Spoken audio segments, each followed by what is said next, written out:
So welcome everyone to the City Council's FY27 budget public hearings. This is first of two nights. We're going to have echo, I think. So our format tonight is the following. Each department will give their presentation, and during that time,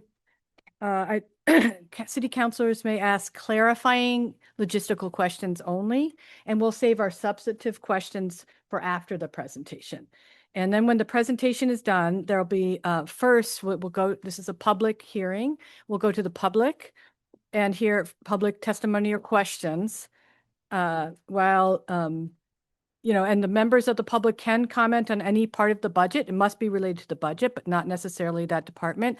I do encourage members of the public to try to speak to the department that they are, and during that public comment period, the relevant department. And Councilor Loisel has graciously agreed to gather and track questions from the public. And so please direct all questions to the council, and then we will relay them after the public comment period to the relevant city staff. And after the public testimony, we will go to councilors for questions and comments.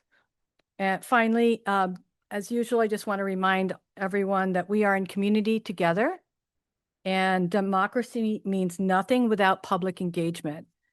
So thank you for being here in the room or on Zoom. Our first department that we will be hearing from is, let's open the, well, I was just going to say the names of the departments, but we can do, the first department we'll be hearing from is the Department of Technology. We're going to do a roll call, and then also we have to open the public. I'm going to need a motion to open the public hearing. Motion to open the call. Sure. Councilor Davis. Yeah. Councilor Dobbs. Here. Councilor Clemmer. Here. Councilor Loisel. Here.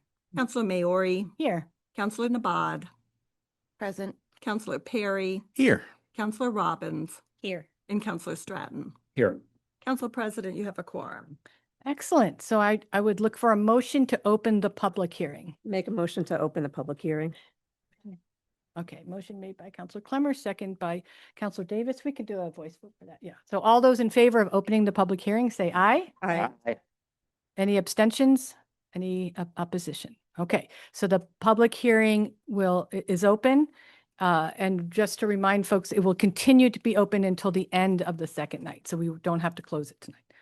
Okay, back to the IT department with our Director Luigi Ottaviani. Welcome. Oh, sure. Yes. Are you a co-host? Okay. Thank you. This can come up. Right. Okay. On here. All right. I took the opportunity to use this presentation also to present a little the IT department, because sometimes it's not super clear what we do, how much stuff we do, how much work we do for the city. So it gives a perspective. And also a little bit on how the IT budget works, because it's a little different from traditional departments. So let's get to it.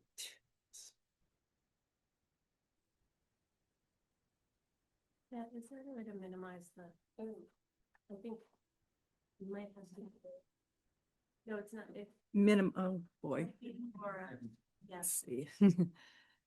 Yeah, it's maybe a setting on the, thank you, Laura.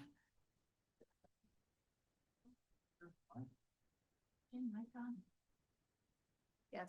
It is. A little minimize, taking it away. Just like. Bring it a little closer. Thanks for. Oh, really? Like drag it out. It's just a small ship.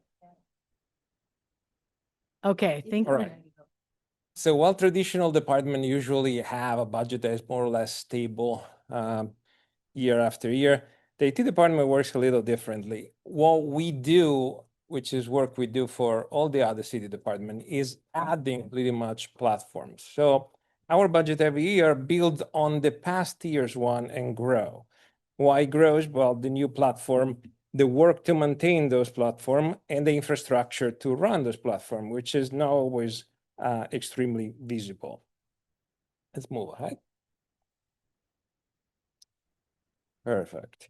So every time we add a solution, what happens is it grows also the cost for maintaining a solution, because software is not is like an asset, a fixed asset that runs by itself. It needs to be maintained. So user support, upgrading, patches, that all is additional work that comes to the IT department. Also, the infrastructure that run the solution sometimes is in-house, sometimes is a cloud, but even that one grows with time. Let's move ahead. Perfect. Even in a situation where the IT department would do no new project, so not implementing any solution, our data still grows, and we have to maintain that data at this time forever. So our cost continuously grows. In addition, while traditionally all departments are subject to inflation, cost for IT solution is significantly higher than inflation. And this is the business model that unfortunately most of the IT vendors use. So it's not uncommon to see a growth of at least 8%, which could in some rare case go very, very high, up to 19%. Of course, we try to curb that increase using longer agreement that allow us to set defined growth for the 2 or 3 years that we are allowed to do contracts. Let's move ahead. So in short, why our budget is as it is, so it grows every year, because there's the sum of everybody else's request. As every solution has 3 permanent cost layers, so the solution itself, the maintenance to maintain it, and the infrastructure underneath, and is always driven by growth, which is data and additional cost. There's another aspect, which is something a little unique. The city is moving all technical budget cost that historically has been present in different departments' budget into IT. When we acquire this budget, our budget on paper grows. It's not that we are doing more, it's just, well, we're taking on some more platform, but it's not that the city as an overall spend more. So worth noting. All right, little introduction about the IT department. So we support all 24 city departments, plus the public school and limitedly the libraries. When we talk about supporting technology, we support all of it. So on-prem application, cloud application, services, AI, and every single piece of equipment in the city. And that is for all departments. Let's move ahead. To give an idea of how many devices are we talking about and many platforms, 230 more or more platform, 150 network devices, those are the significant one. 450 access points, 600 phones, few hundreds copiers, 1,200 computers, 3,000 and more Chromebooks, iPads, projector, and so on. Also, the IT department currently runs an average 35 concurrent project, and this has been consistent in the past 2 years. Projects are significant new implementation. It could be a new platform, it could be a large upgrade, it could be a security patching, or it could be something that comes up a specific department. For example, the last one we got is the school that are looking to implement Wi-Fi on the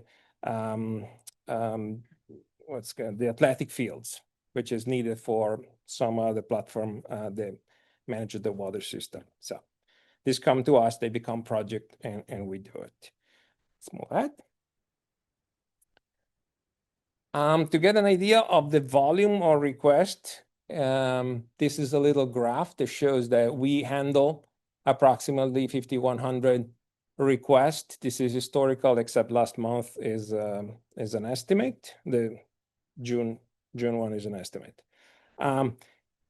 Significant number is due to the school because, for example, in September when the school start, there is a significant amount of request. That doesn't mean that the school impact us more than the city. It's just the the number may be higher, but the level of effort changes. So we should not consider all requests the same. Some of them are super simple, some of them are more involved. All right, one more. This is the team. The IT department formally is composed by 12 people. So we have a digital literacy director, which is under the superintendent, 2 application administrator, 3 sysadmin and network, and 5 IT specialists. If we relate this number with the numbers I showed before in terms of CD employee, application, and devices, it shows a ratio that 1 team member supports 100 CD employees, 19 applications, 518 devices, almost 3 projects each, and 400 support requests. Granted, that is just a ratio, doesn't really mean that, of course, is not real. Let's move ahead. Talking about budget, why our budget FY27 grew. So we added a few major solutions. One is Mark 43, is the computer-aided dispatch that we are implementing. This is going to replace the main application that police, fire, and dispatch is currently using. This is a project that started more than a year ago. When it started, the first year was capital, so now it's going to hit our budget as operational.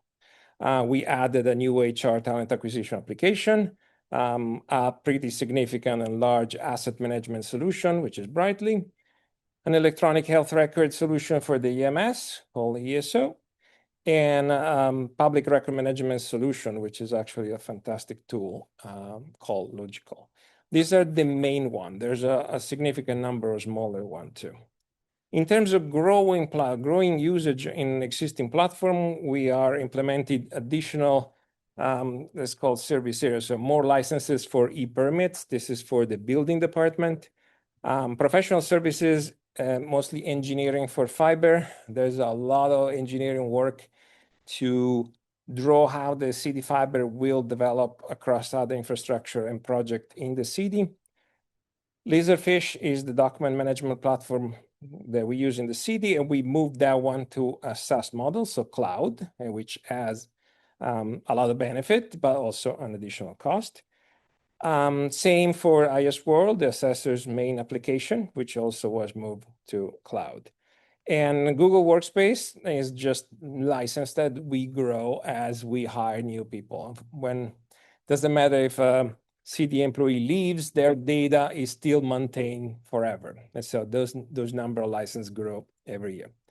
We did a few security infrastructure projects. One is data security discovery solution, really neat tool that allow us to see where is sensitive data in the city, who is accessing it, and who is sharing it. So it's really important. The new phone platform that we are starting to implement, which is Zoom Phones, which will replace the existing one, and eFax and a lot more. And we started securing the network with more and more firewalls, and so they come with a maintenance cost, an annual cost. And final one, I wanted to show something I'm pretty proud of, because again, I work with a fantastic team and they put a ton of effort. And this slide is the one that really shows. The red bar, which is the amount of operational budget for platform that we have, grew significantly in the past 5 years. You can see that there's a 143% increase compared to fiscal year 23. While the personal staff, the amount, it was very little compared to the other ones, so only 34%. What this means is we are doing more work with the same people pretty much. And that's why I think it's a great slide, because it shows how our team is really doing a great job. And that's the last one. Okay. Thank you, Director. I'm going to look in the room and on Zoom for questions from the public. And then if you could stay for that, and questions from counselors, and then we'll let you go. Let's see. I see Is there anyone in the room? I'll start with Zoom. Let me just get my thing. Is there anyone in the room that would like to make a comment about the IT department? Okay, so I'm gonna go and you can, it's not your last chance if you change your mind. I see Dan Brindell. I'm going to ask to unmute. And I can do your and you can start your video too if you'd like. Okay. Hi. Hi. Hi, everybody. Thanks for doing this. Hi, Luigi. Thanks for that presentation. That was great.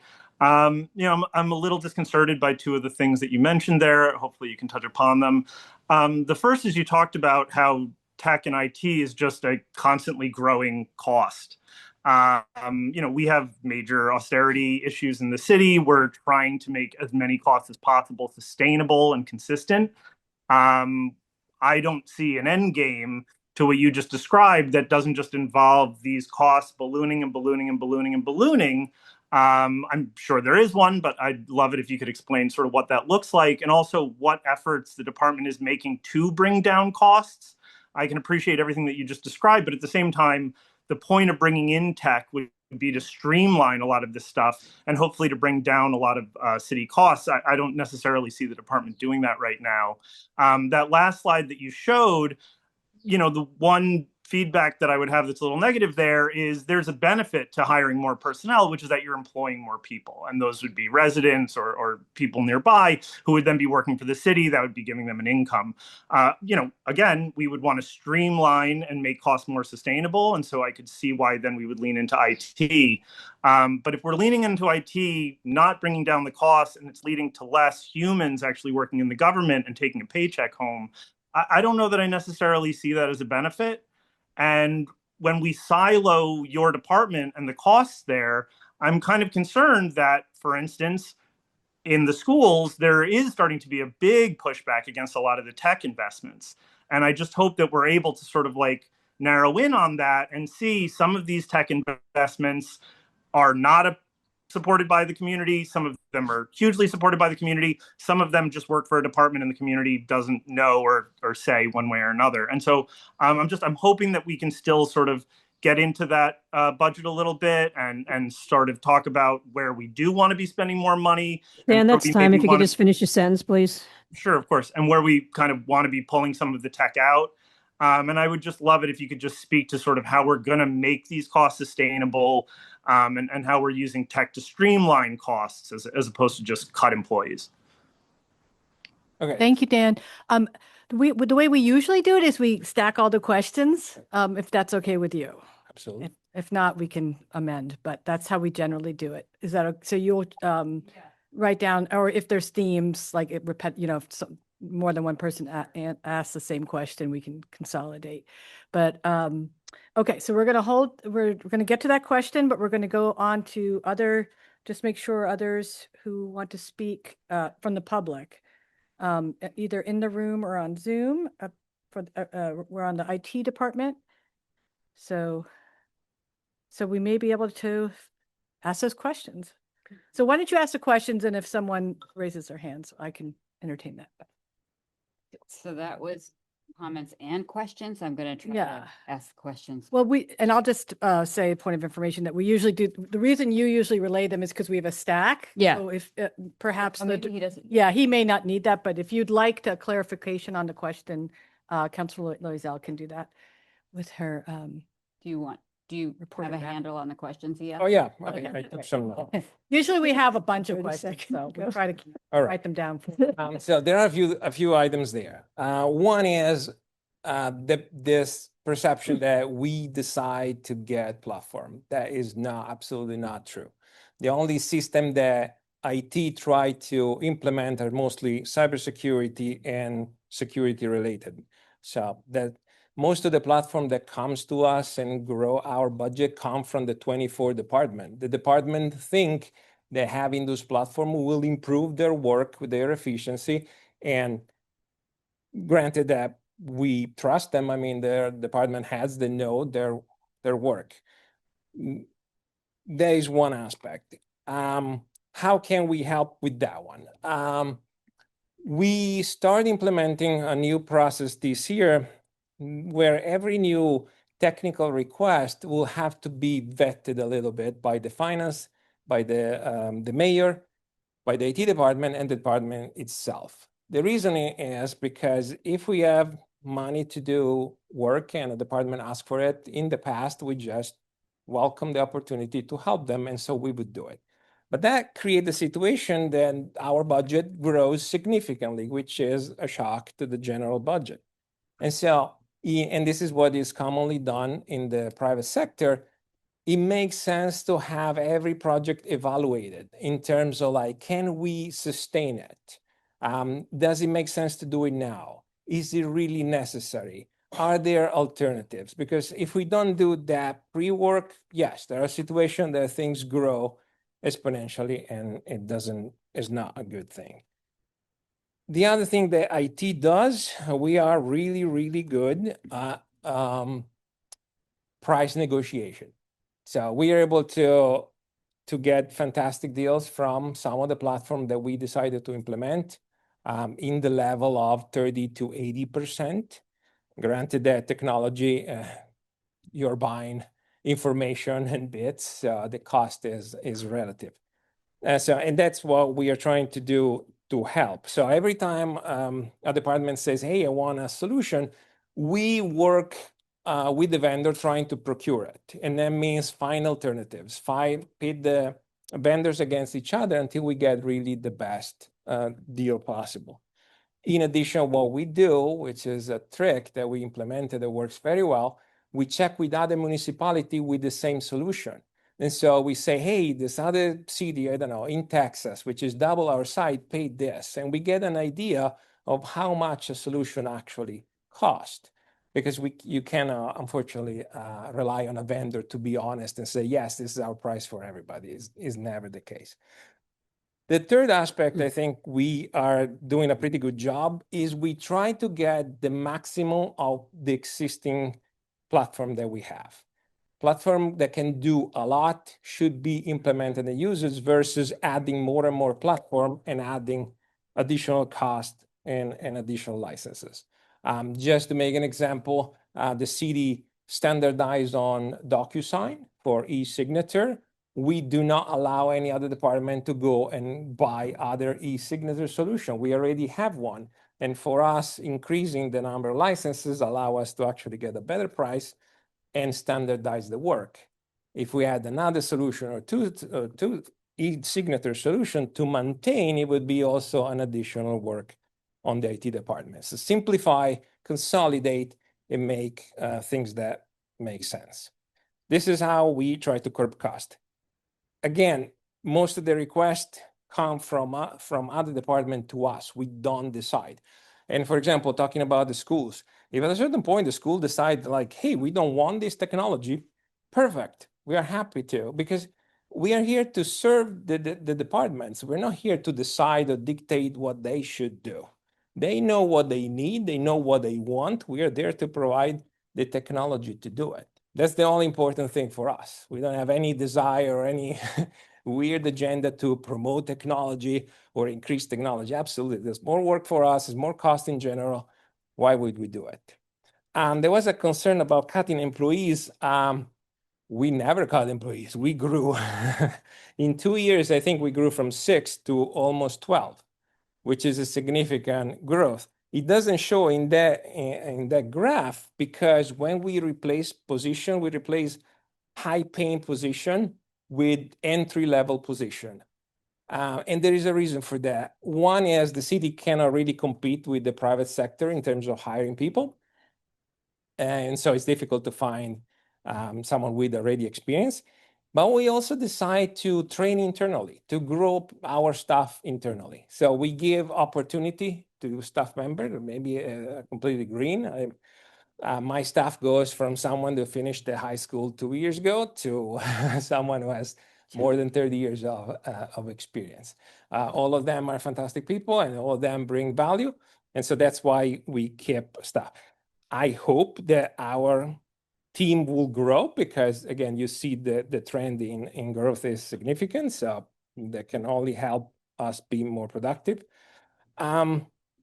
Another piece that I think is important, a lot of cities usually rely on MSP, so managed service providers, to do their IT job.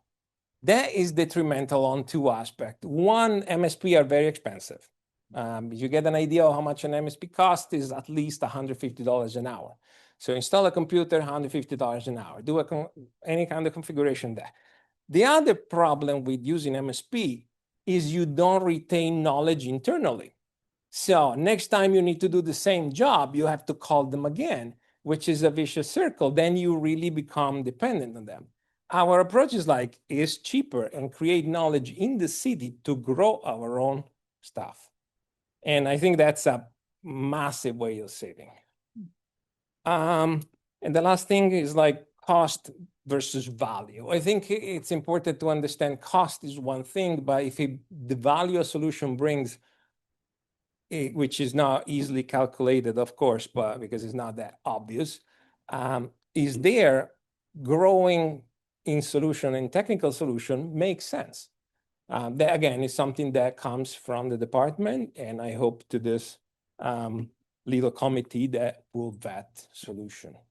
So I hope I answer all of them, but Thank feel free you. to Yeah. follow up. Okay. Yeah, no, thank you very much.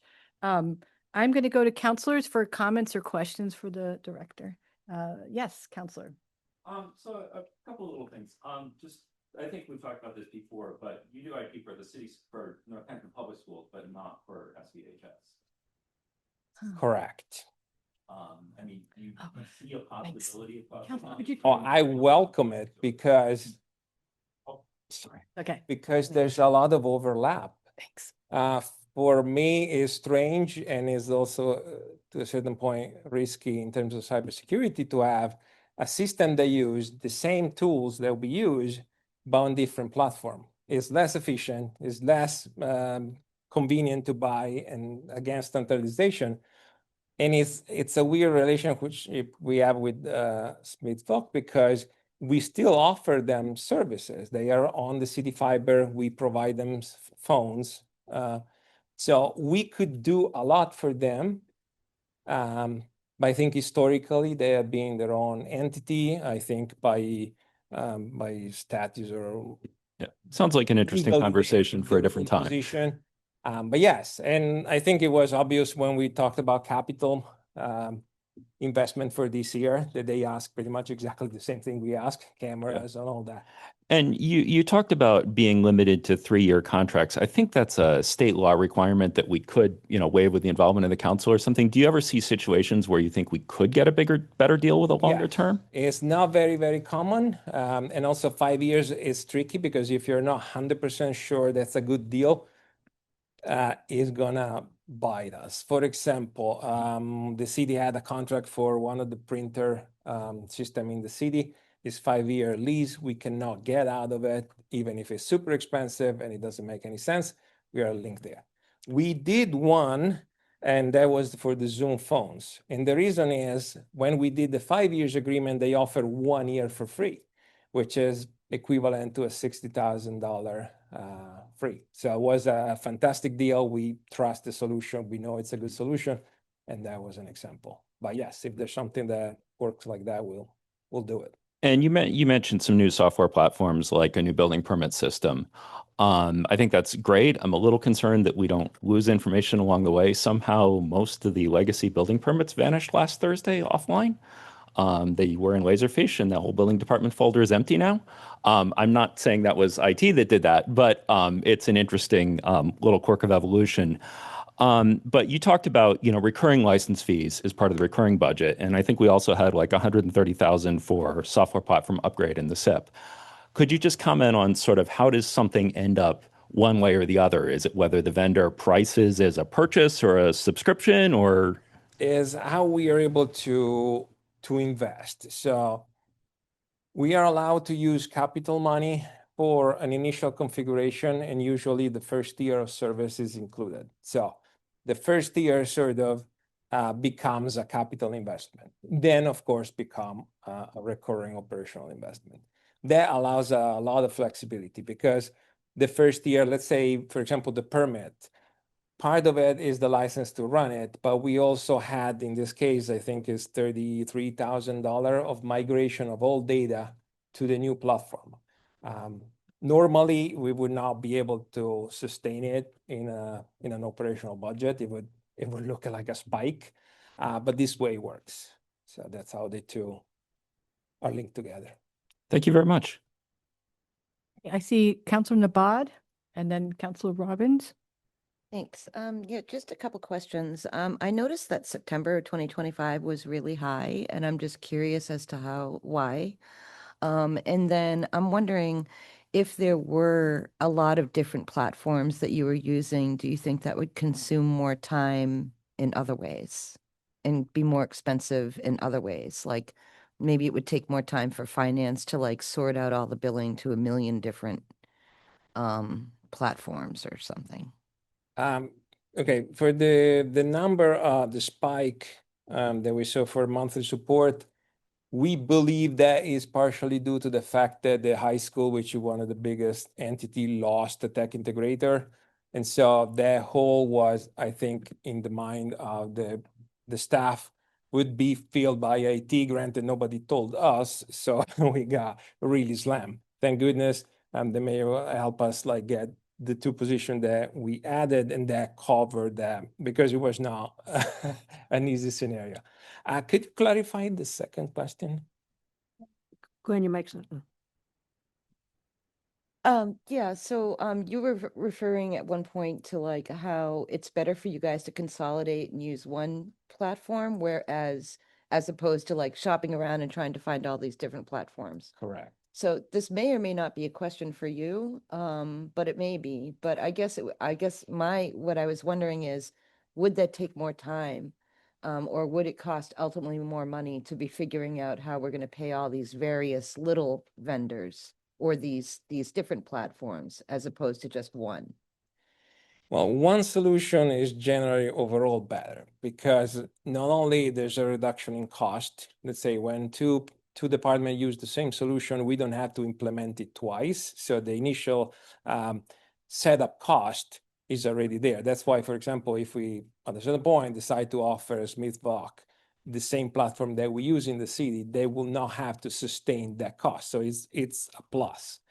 The additional part is standardization. When you standardize on a single platform, everything is simple. We don't have to spend time learning to platform, managing to platform, patching to platform, and so on. Even for staff, it gets easier because anybody can help each other, say, hey, I know this platform. And to a certain point, for example, why Munis works is because everybody uses it. There's no two finance application, which would be a lot of work to maintain. Sure.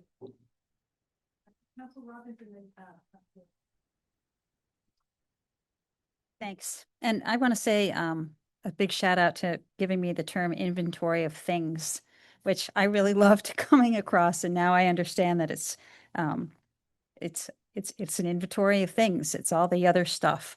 I do want to ask a question about Civic Engage. And just to say that many residents have said they don't find it user-friendly. It's very difficult to find things on it. It's difficult to see things on it. And I remember talking to one of the vendors at the MMA conference about it. There were alternatives as well. And I wonder if that's, is there a change that could happen to that? I'm sure you've entertained it. Love all the information that we can get out of it, but it is just not user-friendly.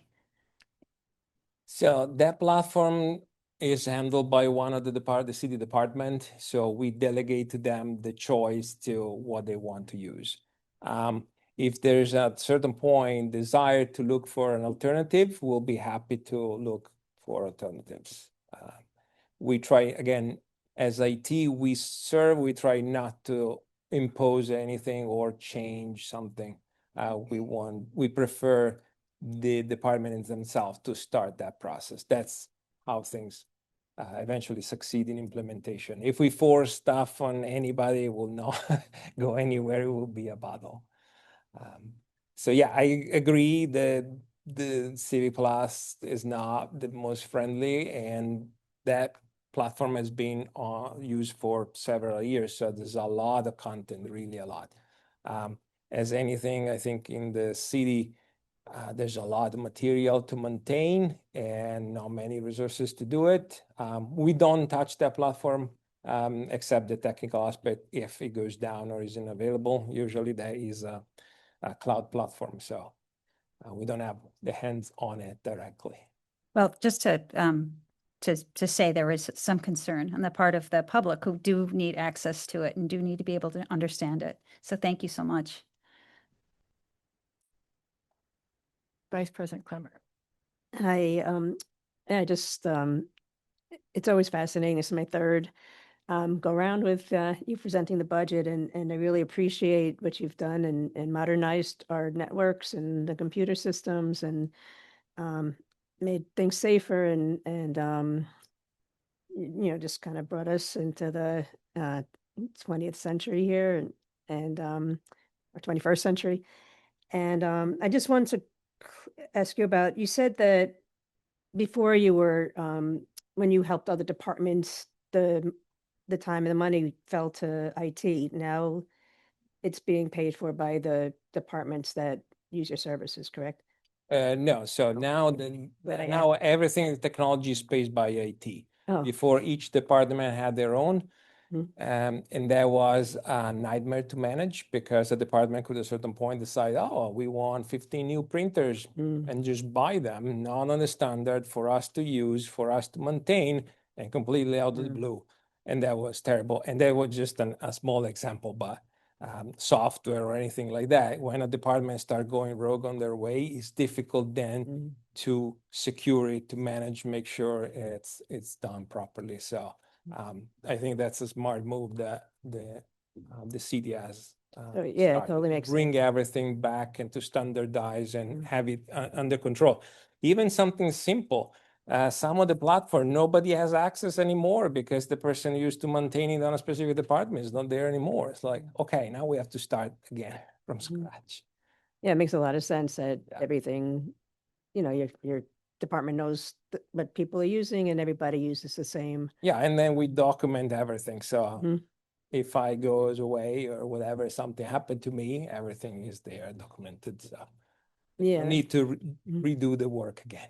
Yeah, when I worked in radiology, there were two totally different machines, a Siemens and a GE, and it was just, it takes twice as long to train anybody because you have to learn both systems. Yeah, I use them both too. Yeah, I appreciate what you guys go through. It makes a lot of sense to do it this way. Councilor Loisel and then Councilor Perry. I just have one question about the budget, I guess, which is I see that the what IT manages part includes computers and Chromebooks, but do the purchase of the computers and Chromebooks go into the departmental budget?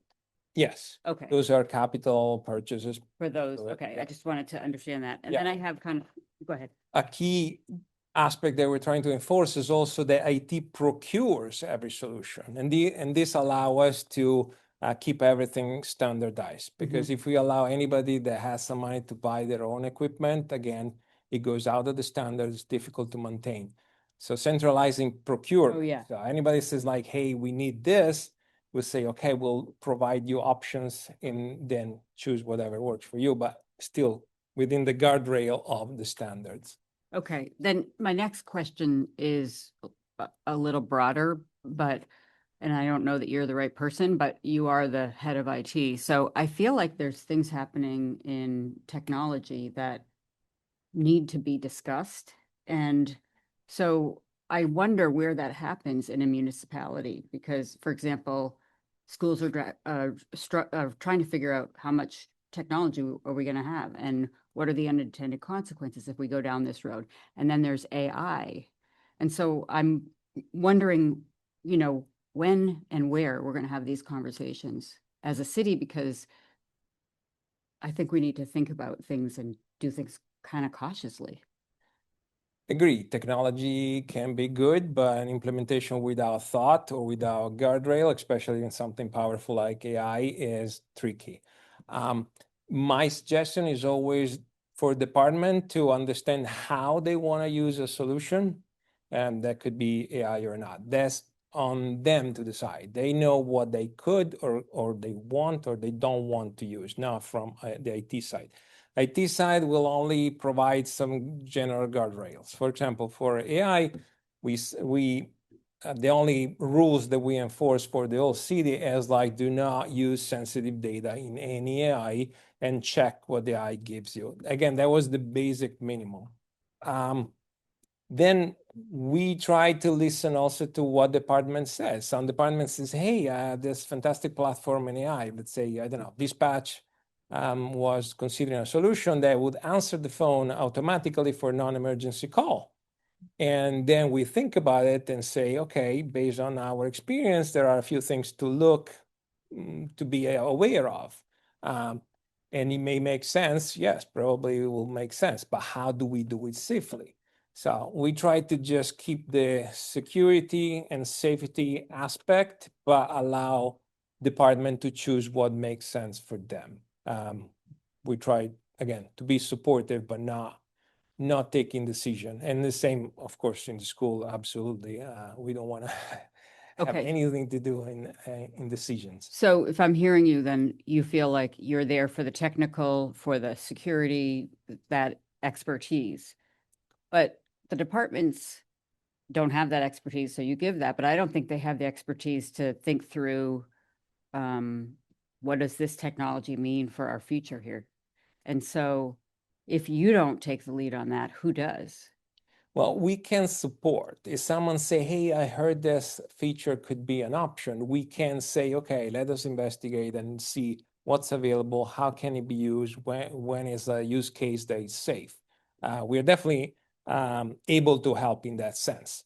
But we're not going to say you should totally use AI for this one and not for this one. That is, again, not for us to decide. But we are happy to provide any support or information to anybody. So this is my last question, but related to the schools and their purchases of Chromebooks and iPads and stuff for every student, do you just take their orders of Chromebooks, or does your department have conversations with them about why do we need this, and are we going to do this, and what does it mean, and what does it mean for Usually- instruction time?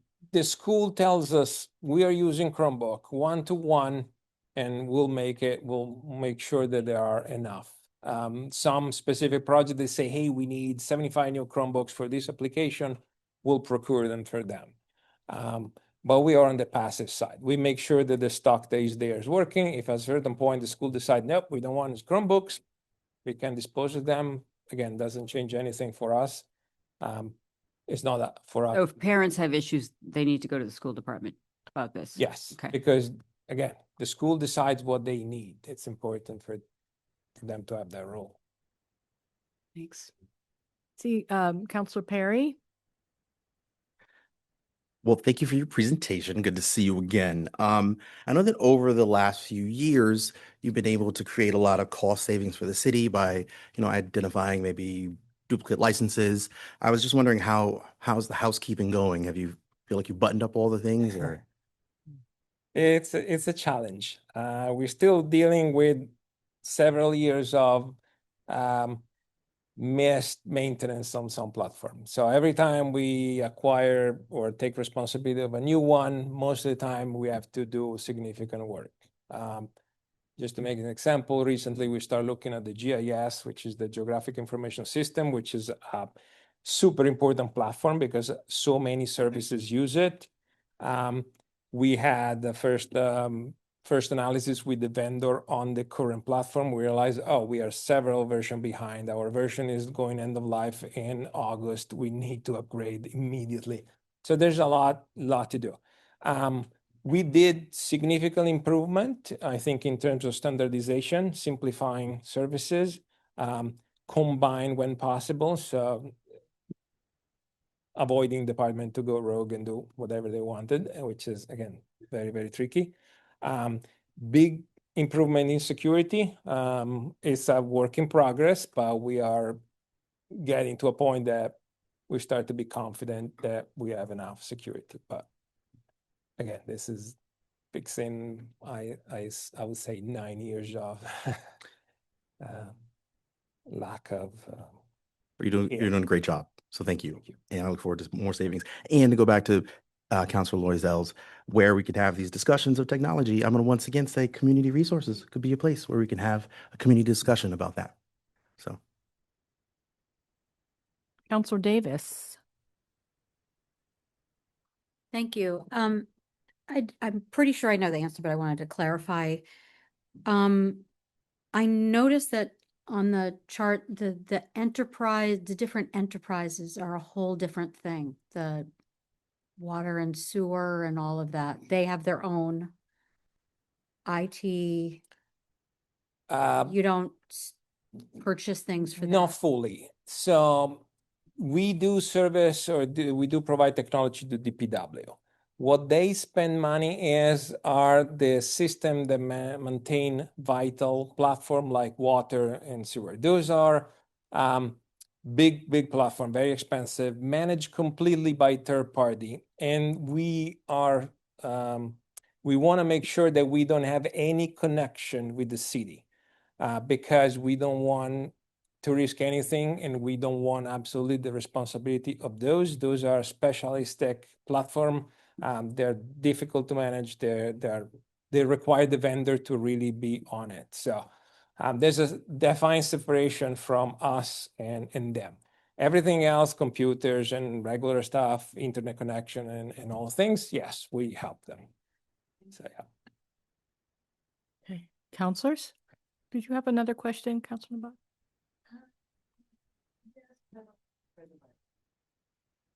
Okay. So recently, I became aware of the way that police receive phone calls and how they communicate over the radios and things like that.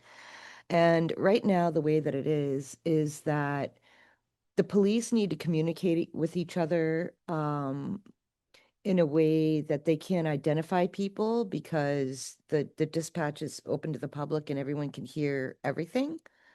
There would be a possibility of changing to a different frequency for privacy, but that would be a discussion that we would have to have probably with the public. But I don't know if you have any thoughts on that. We do not manage the radio platform. The radio platform is its own thing and it's autonomous. So unfortunately, I don't know much about it. But that's a good question we could ask, I could ask the chief next week. Really compelling questions, counselors.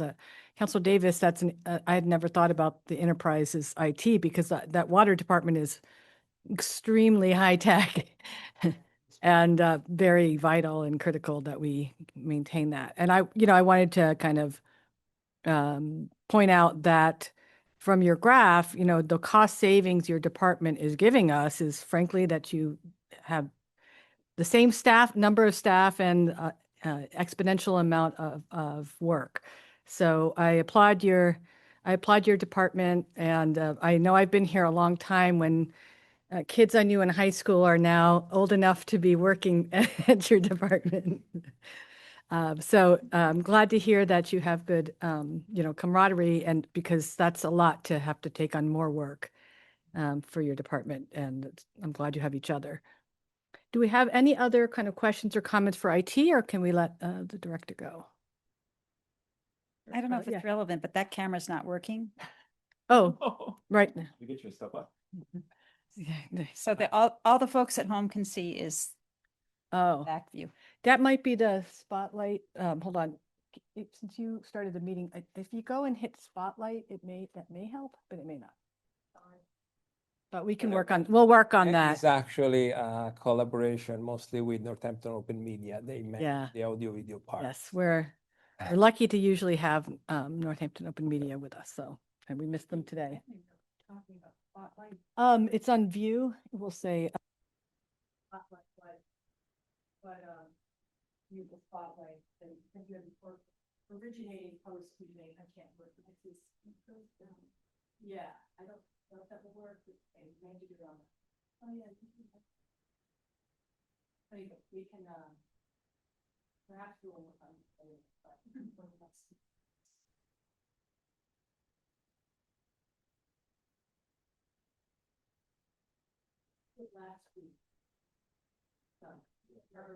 No, that's okay.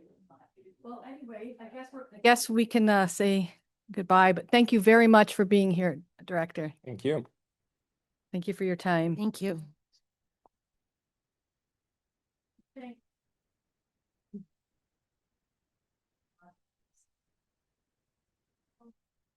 It's not working, or if it's not. Yeah, right. It's possible the camera's just not on, or the other option is that it's not being directed. Okay, so we're gonna move on though. Yeah, to our next department. We have the Department of Health and Human Services here tonight. Welcome, Commissioner O'Leary. Oh, and you have your team. Dr. Ferry. Thank you. Do you need a screen share? Can you do that? Are you a co-host? Charlene is going to. Okay, for great. me. Hi. And we'll.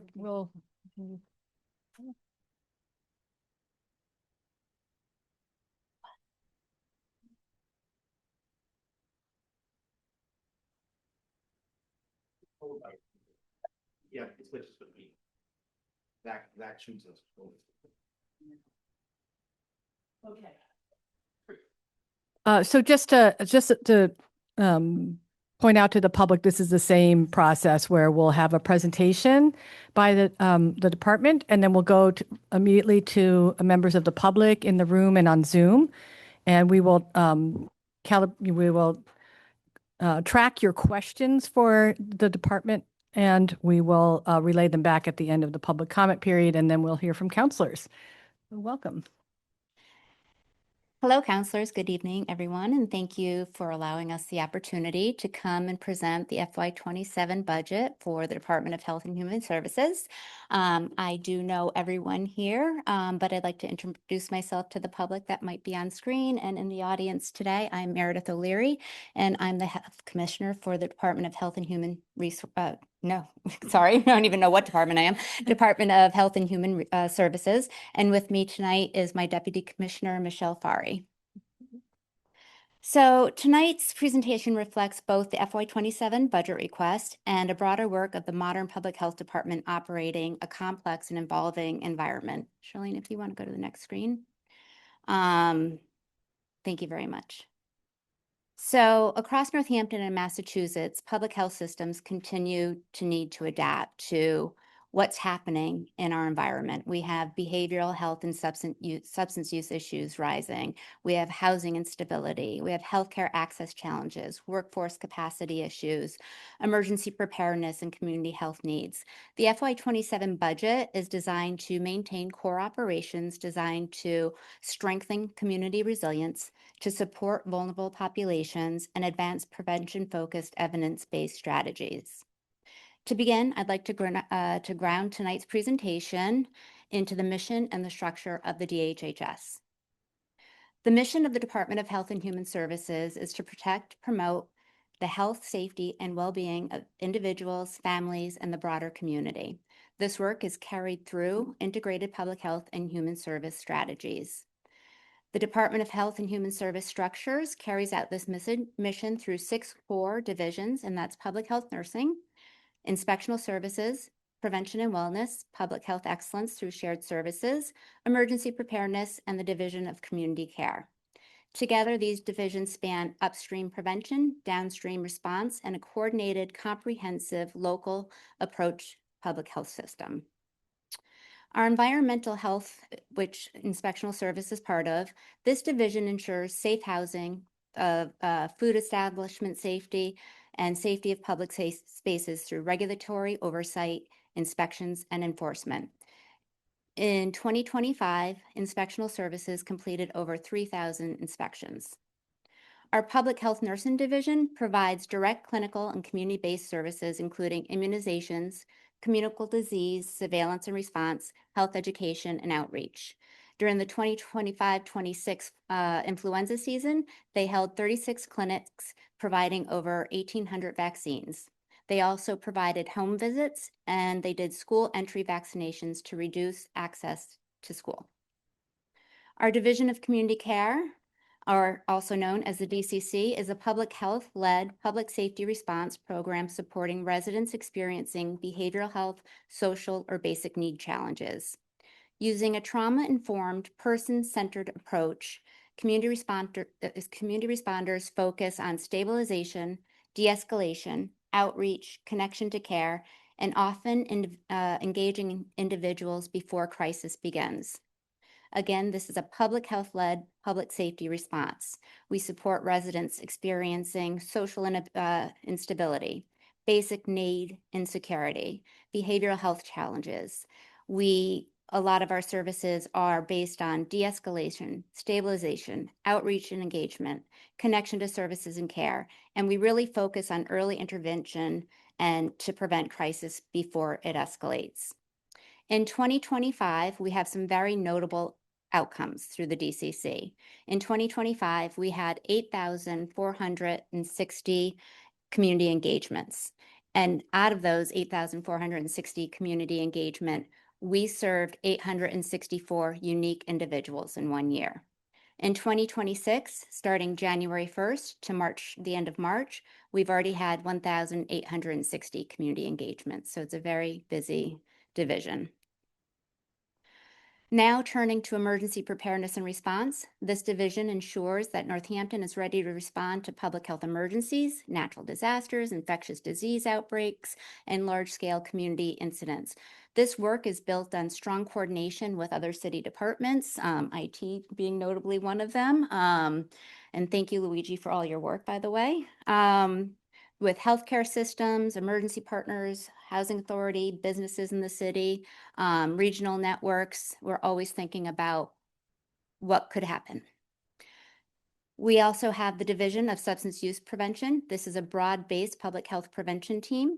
It's focused on reducing substance use harms and improving overall community health and well-being. The Substance Use Prevention Division uses upstream, evidence-based public health strategies to prevent issues before they escalate. Focus areas are substance use prevention, health promotion, youth engagement, restorative practices, and community wellness. This year, the DHHS Division of Substance Use Prevention provided over 50 nalox boxes across the region, including to our schools, Smith College, the YMCA, and many other businesses throughout the city. We've also distributed over 1,500 kits of Narcan, which is more than 3,000 doses distributed throughout the city.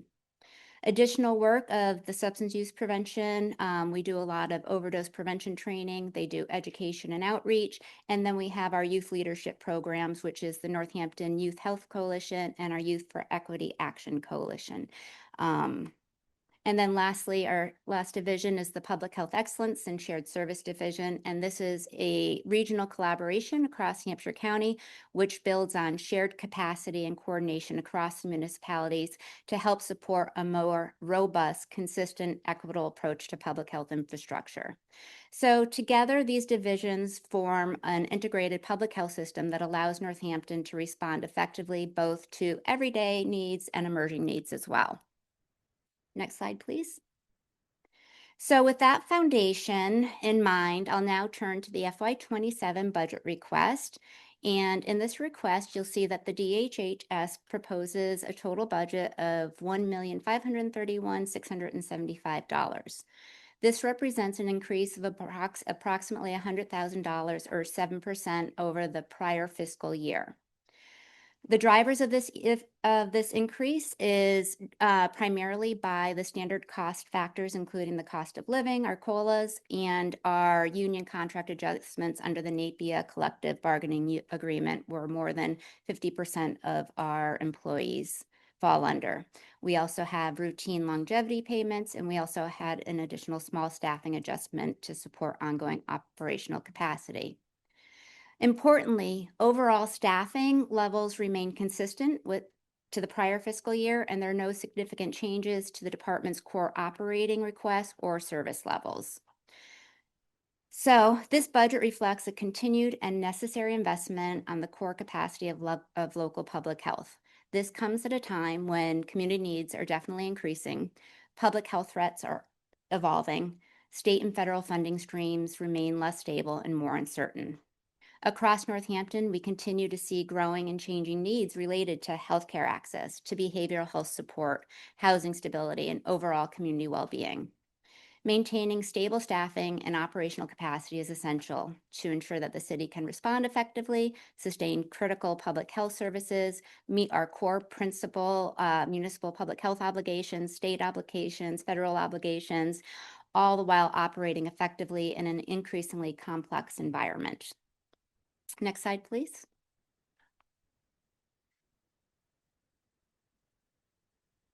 There's no next slide. Oh, there we go. So in addition to our municipal operating budget, a significant portion of the DHHS's work is supported through grant funding, which allows us to expand services and respond to the ever-evolving public health needs. In FY26, the DHHS received over $1.73 million in grant funding. This funding supports the expansion and the enhancement of programs that address the emerging public health threats, the community priorities, and prevention and response efforts across the city. So on the right side of the slide, you can see a breakdown of the current funding sources, the grant funding sources. These funds provide a wide range of work, including prevention programming, behavioral health initiatives, infectious disease response, and community-based services and supports. It really does illustrate the breadth and diversity of the DHHS program and supported through external funding. On the left side of the screen, you can see a 10-year overview. So over the past decade, approximately we have procured $15 million in grant funding. And then we've also been given from the city 7 million municipal operating support. Together, these investments reflect a strong partnership between the city's sustained municipal investment and the DHHS's ability to secure competitive external funding. This combined approach has helped build a stronger public health system, expanded service capacity, provides greater responsiveness to community needs, and a more resilient, well-resourced local public health infrastructure. The level of funding diversification reflects a sustained and intentional strategy to leverage outside resources in support of local priorities. This work is made possible through my highly skilled, dedicated team. My staff continues to actively look for, identify funding opportunities, develop competitive grant applications, maintain fiscal oversight, and ensure effective program implementation. So our overall focus remains on sustaining services, maintaining stability, and maximizing available resources to support community needs. Next slide, please. Thank you. So while grant funding continues to play a critical role in supporting the DHHS operation and innovation, the broader federal funding landscape has changed significantly over the past year. As a result of those shifts, DHHS is projected to receive nearly $1 million less in grant funding compared to previous fiscal years. On this slide, I've included excerpts directly from recent federal notice of funding opportunities to illustrate how the funding landscape is changing in real time. In several recent funding announcements, we are seeing more explicit language around what's considered an allowable expense or an unallowable expense under federal funding streams. This includes restrictions that indicate certain activities commonly associated with harm reduction approaches are no longer eligible for federal funding. We are also seeing language that places limitations on concepts such as diversity, equity, inclusion, are not allowed. And in addition, some notices include new restrictions on allowable expenses, including provisions related to legal services on eligibility criteria for who we serve. Taken together, these examples reflect a broader shift in how federal agencies are defining program scope, compliance, expectations, and allowable use of funds.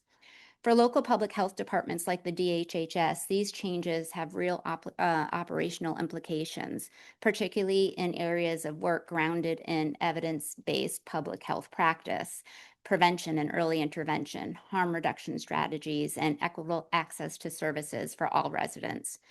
So importantly, the DHHS continues to operate in alignment with the city's core public health values and established best practices in prevention, health promotion, and community care. So these shifts reinforce the importance of diversifying funding sources, strengthening long-term sustainability, and maintaining flexibility in how we structure and deliver services. Our focus will remain on adapting responsibility while continuing to deliver consistent, high-quality public health services to to the community, excuse me. So despite these challenges, we will remain focused on adapting strong fiscal responsibility, stewardships of the funding that we do have, and all the while supporting the public health services that we provide. Next slide, please.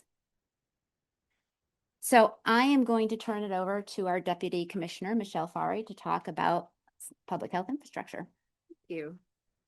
Laura, if you wouldn't mind, or I'm sorry, Charlene, you're controlling the slides. Would you mind going back just that last slide one more, just a second? I was really just very much good evening, counselors. It's so wonderful to see you again. I was thinking, Counselor Maori, I've been in this room and at the podium several and so many times that I feel at home, and it's nice to be with you all in this new body of counselors. We did have an opportunity to host you all at the DCC and DHHS, so again, we just want to reemphasize that we are so excited when you want to engage with us, your particular priorities, and as well all of our community members and partners. But I am Deputy Commissioner Michelle Fari. I am probably the biggest fan of the city of Northampton and all the great people and perspectives that come together that I see as public health and applications for how we can work together. And the reason why I asked Charlene to just go back to this one slide was, as Commissioner O'Leary was saying, and being part of this growth and development over the legacy time with Commissioner O'Leary dating back to Mayor Narkowitz and City Councilor then Sierra, it was really remarkable to watch this federal investment and then this federal de-investment that isn't actually only in particularly harming our communities and our variety of city departments for available funds, but also for the community-based organizations that serve our people. So I was tasked to come up here and talk to you tonight a little bit about services and give you a bit of an overview of the activity and the ground level application. But I do want to just reemphasize, as much as I believe that public health demonstrates resilience, and we're here to share positive and hopeful news, there is legitimate impacts at the state level, local level, for individuals who receive federal funding for a variety of different resources, including people with very exponential needs and healthcare costs cuts. So all these things combined to create a bit of a trifecta that we believe that we are going to be able to resolve and move forward positively. So you could go to the next slide, Charlene, and I'll move pretty quickly. I want to emphasize that there's a lot of information on the 4 slides that I'm here to show you tonight. It was intentional so that we could not only leave you with more information to dig in and maybe find an area that you could connect with, the community could understand our public health work and hear it from us with the clear and transparent information, but also to really give you the perspective of the robustness that is involved in the DHHS and the 6 divisions that work so closely together.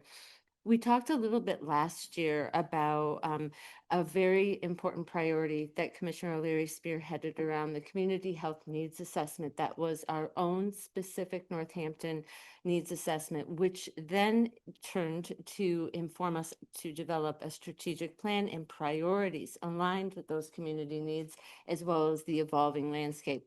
So the big picture here that I hope that you can take away from this slide is that the DHHS works not only to gather national and important state level information and data and public health technology, which again, a caveat to Luigi, we work with Luigi often and frequently, because what we know is having data helps us inform actions, and that we know the landscape is constantly evolving of needs and the circumstances around that.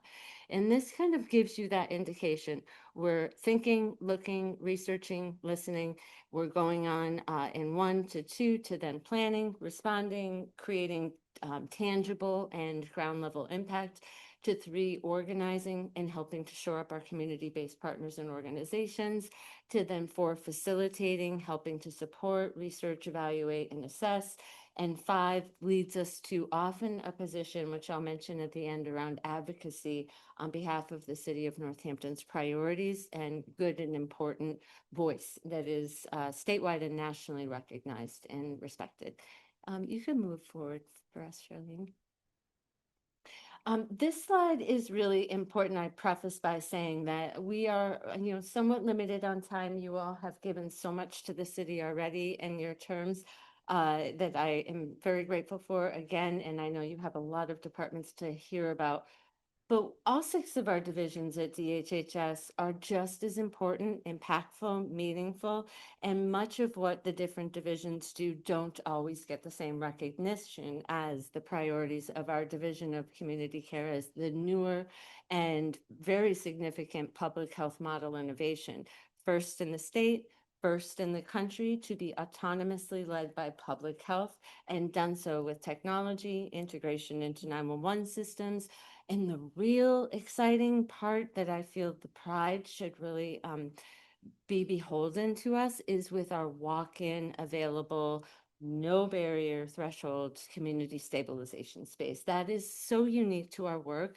And as Commissioner O'Leary mentioned, and what we'll see in the next slide before we quite go there, is that in turn from the experience we had developing other programs and understanding how our community voice and participation needed to look like, was multiple pathways for people to be able to access support and care.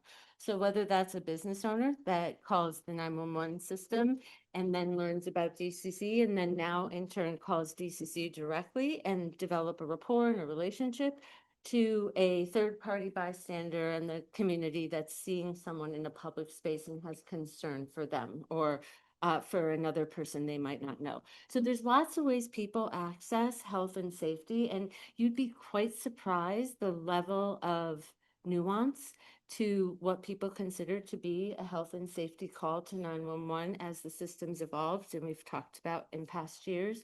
But the level of trust people have that the DCC can respond, and also DHHS is backing them up. So I'm going to just give one quick highlight here, and I really want to just thank the mayor and the city and the council for their brave and ambitious goals in creating the DHHS and DCC.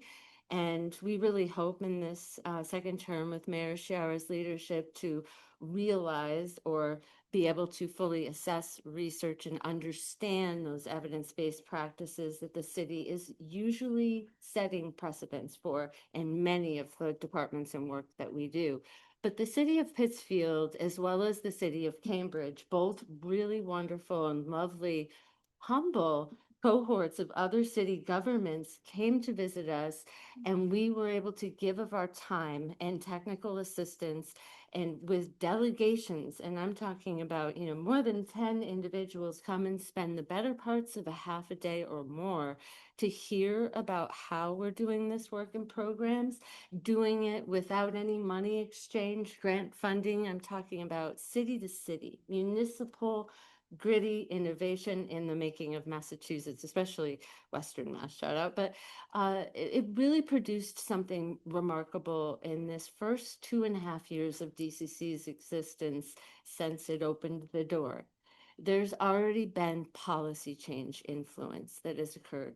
And we were very fortunate that the City of Pittsfield's Board of Health showed a great amount of trust and respect in Commissioner O'Leary and Mayor Sciarra, that they actually left the city from coming for a site visit, went back to Pittsfield, and within weeks changed an unhoused individual on city streets policy. And actually, if you go to their charter and their orders are, I'm sorry, I forget the word, just off the top of my head, what was it? Ordinance? Yes, thank you, the ordinance. They list the City of Northampton Division of Community Care and the DCC in quite a bit of detail. It's very heartwarming. And also an accolade to show that we're not only demonstrating the work, but we're sharing how we're doing that work to create a network. So you could go to the next slide, Charlene. This slide is really cool, very interesting. Lots of hard work went into it with the staff and the team developing a lot of rigorous assessment.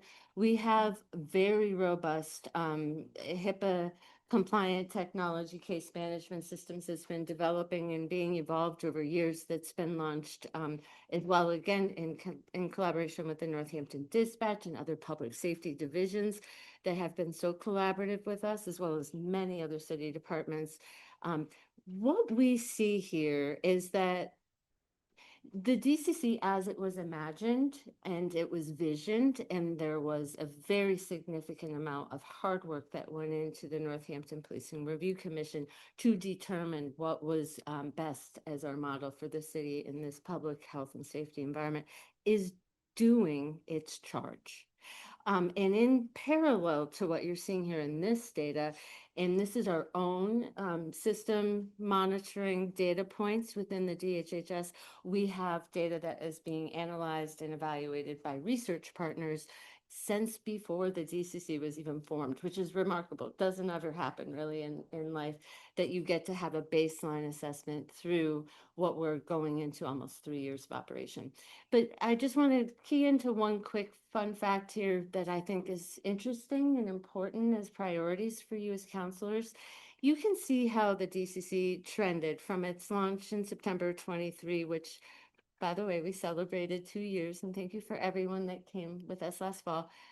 In July of 25, you can see we start to peak. We got to the highest point ever of service delivery, and as our data has been very accurately monitored.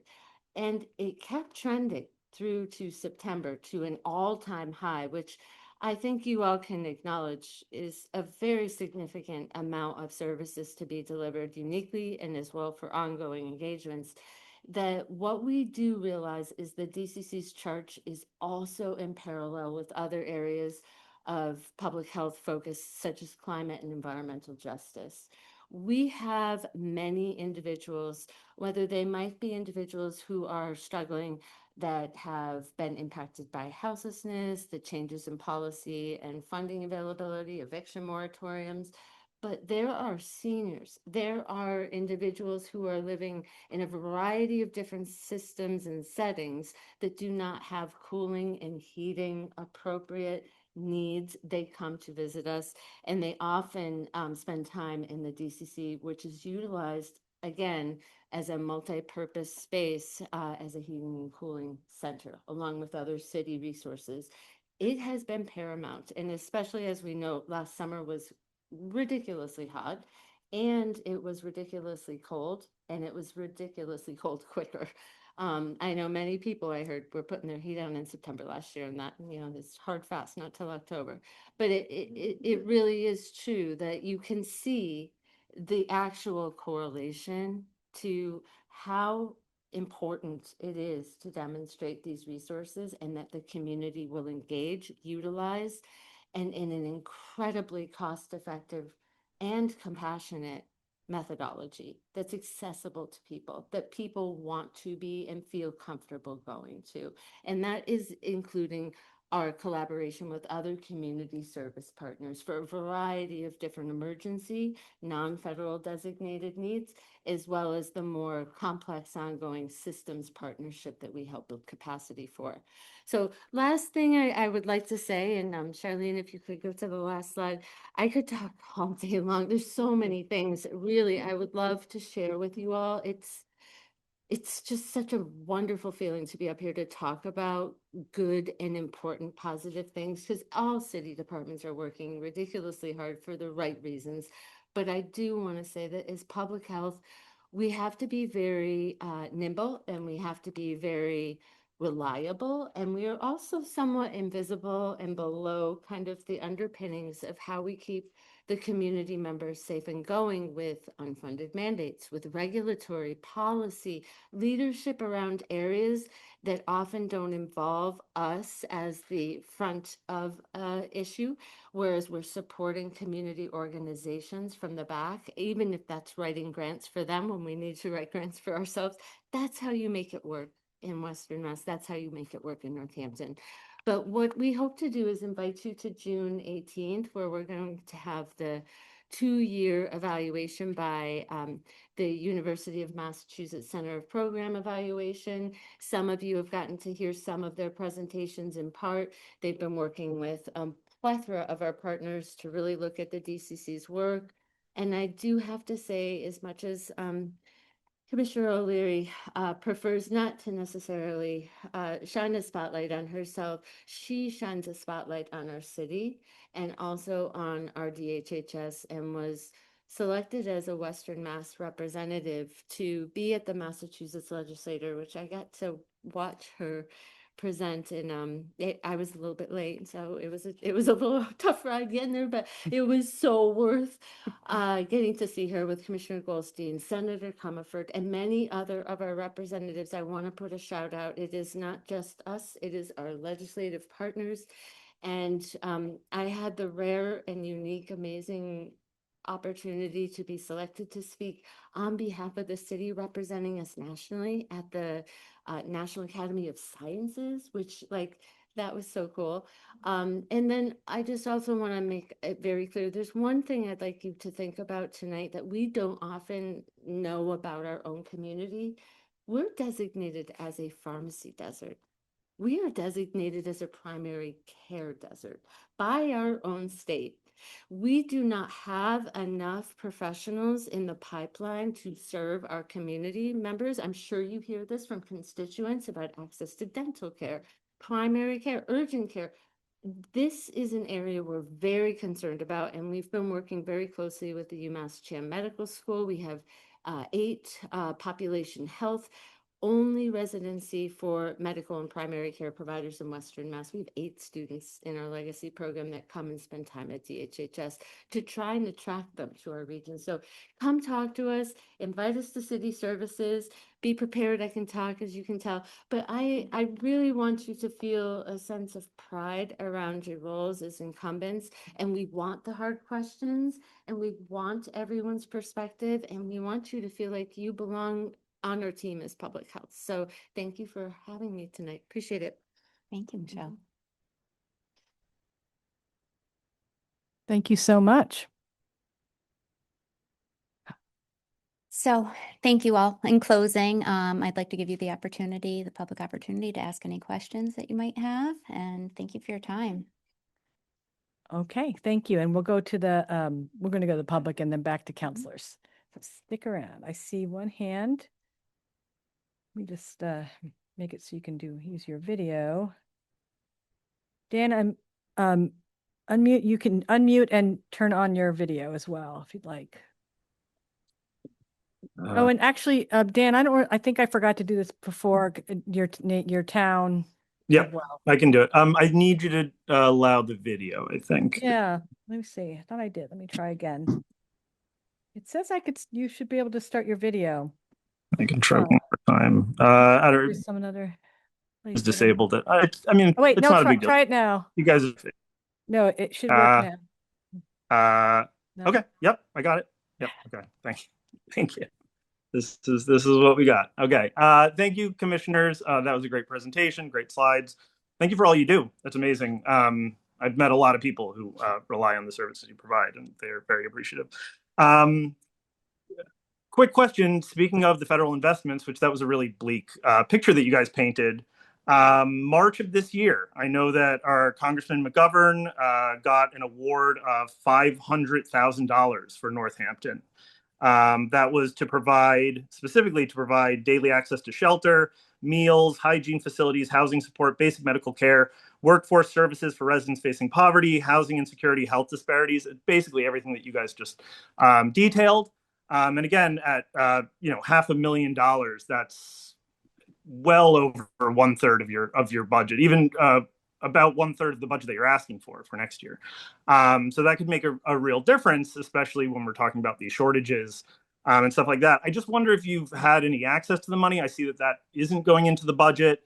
There's some indication that it is earmarked specifically for the First Baptist project, which if that's the case, I wonder how involved you guys are with that and with launching that, and what the deal is in terms of funds coming into the city to, in large part, serve our neediest, going into maybe more concrete projects like that. And if you guys are involved in that, or if you are trying to move those funds around, I know that project is stalled.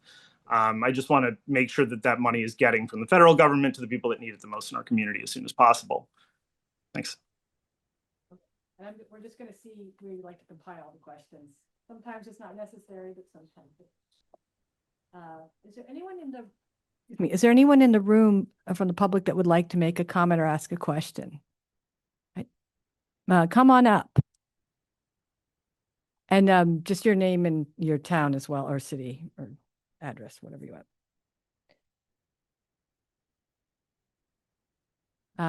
Yeah, we're gonna let you. Oh, Hi, my name is Nathan Chung. I'm a Northampton resident. I'm a public employee speaking as a general member of the public. I guess I've been just thinking a lot about homelessness issues throughout the region and throughout the country. Do you see that something you can address sort of locally, or maybe do you need to have a regional collaboration in terms of budgeting and operations, or maybe even interdepartment cooperation with other city departments? thank you. Let's see. I'm just going to check on Zoom. Thank you, Nathan. Anyone on Zoom have a question for the Department of Health and Human Services?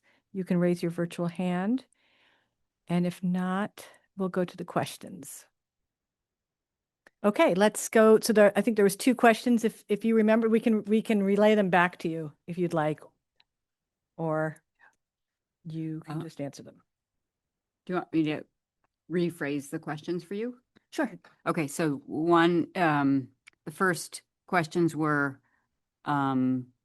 question about the 500,000 that came from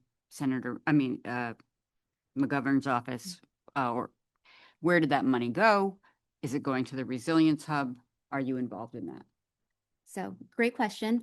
We're not directly receiving that funding from McGovern's office. I believe the city has an earmark of the 500,000 that's going towards the Resilience Hub.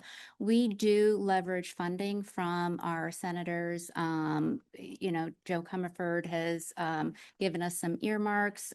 She's been a huge advocate of our work, making sure that certain projects have been funded in the past, but that one specifically is for the city as a whole.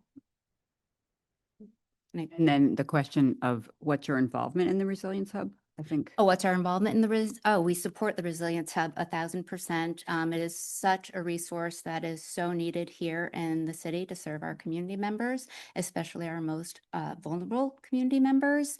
So we have, the intent and the spirit of the Resilience Hub, I'm sure you all know, is to provide low barrier, low threshold, food security, resource navigation, to provide low barrier medical services, and hopefully have the Division of Community Care operate out of the Resilience Hub. It's centrally located, easy access to whether it's on the bus route, walking.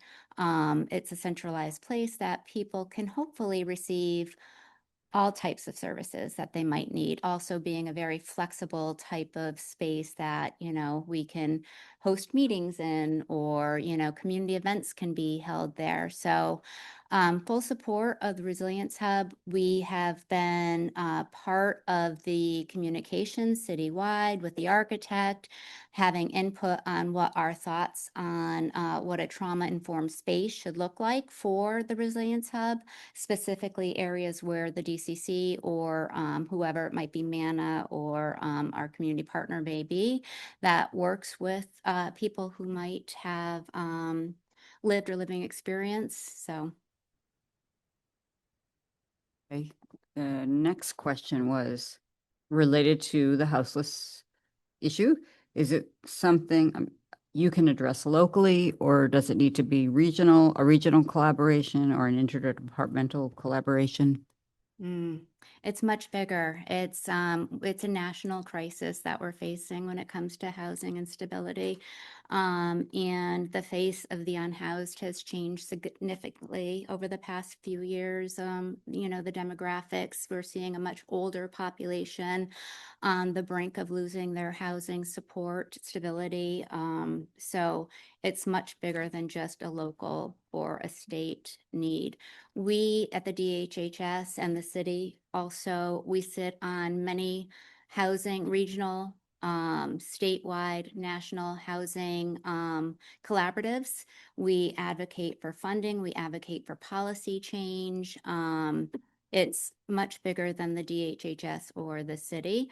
We do our part in helping with resource navigation, connecting folks who are unhoused if they're willing to or wanting to be housed, trying to get them you know, the resources to get them on a list, to get them housed somewhere.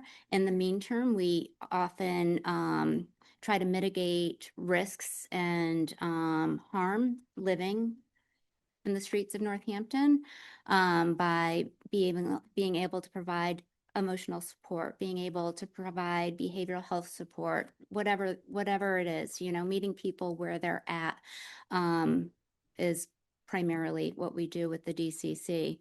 So it's huge. I don't see it going away, but we do what we can. Okay, we're going to go to counselors. I see Counselor Robbins. Does someone have their hand up over there? Counselor Nabad. So why don't you start, Counselor? Thank you. And thank you for everything you do. It's really very impressive in terms of what the folks who work for the department know about the people who live in our city, which is impressive. Thank you for answering the question about the Resilience Hub, but I'm still wondering about what the actual relationship is between Health and Human Services and the Resilience Hub. So will you just move your services into that building if and when it happens? So it's not large enough to house the entire DHHS. The way that it's designed now, it will house our DCC mobile response team, its admin team, and it might be able to house some of our substance use prevention team and some of the office space. But we do need a public-facing accessible space for our main office where the public come in daily to either pay or apply for permits, to come in and talk about issues or complaints they might be having. So there needs to be a main hub that has, you know, parking availability and easy access to. So that would be different than where you're housed now. So we're kind of sprinkled throughout the city in Yeah. different buildings. So you'd like a central place Yeah, for that so to we're hoping happen. to consolidate as much as we can in the hub, but we would need to maintain some space here in the municipal building. Thank you. I have a couple more. Is that okay? Yeah, let's go ahead. I wonder, having followed the policing commission report, how you have basically assessed where you are now and where the original recommendations were about the creation of the DCC. And of course, most particularly on top of that would be, I think Donovan talked a little bit about it when we visited this late summer, fall. Now I can't remember. So where are you in terms of being able to talk about peer and co-responders that are actively replacing the role of armed officers in working with people who are suffering from issues that need support and not necessarily to be arrested? Okay.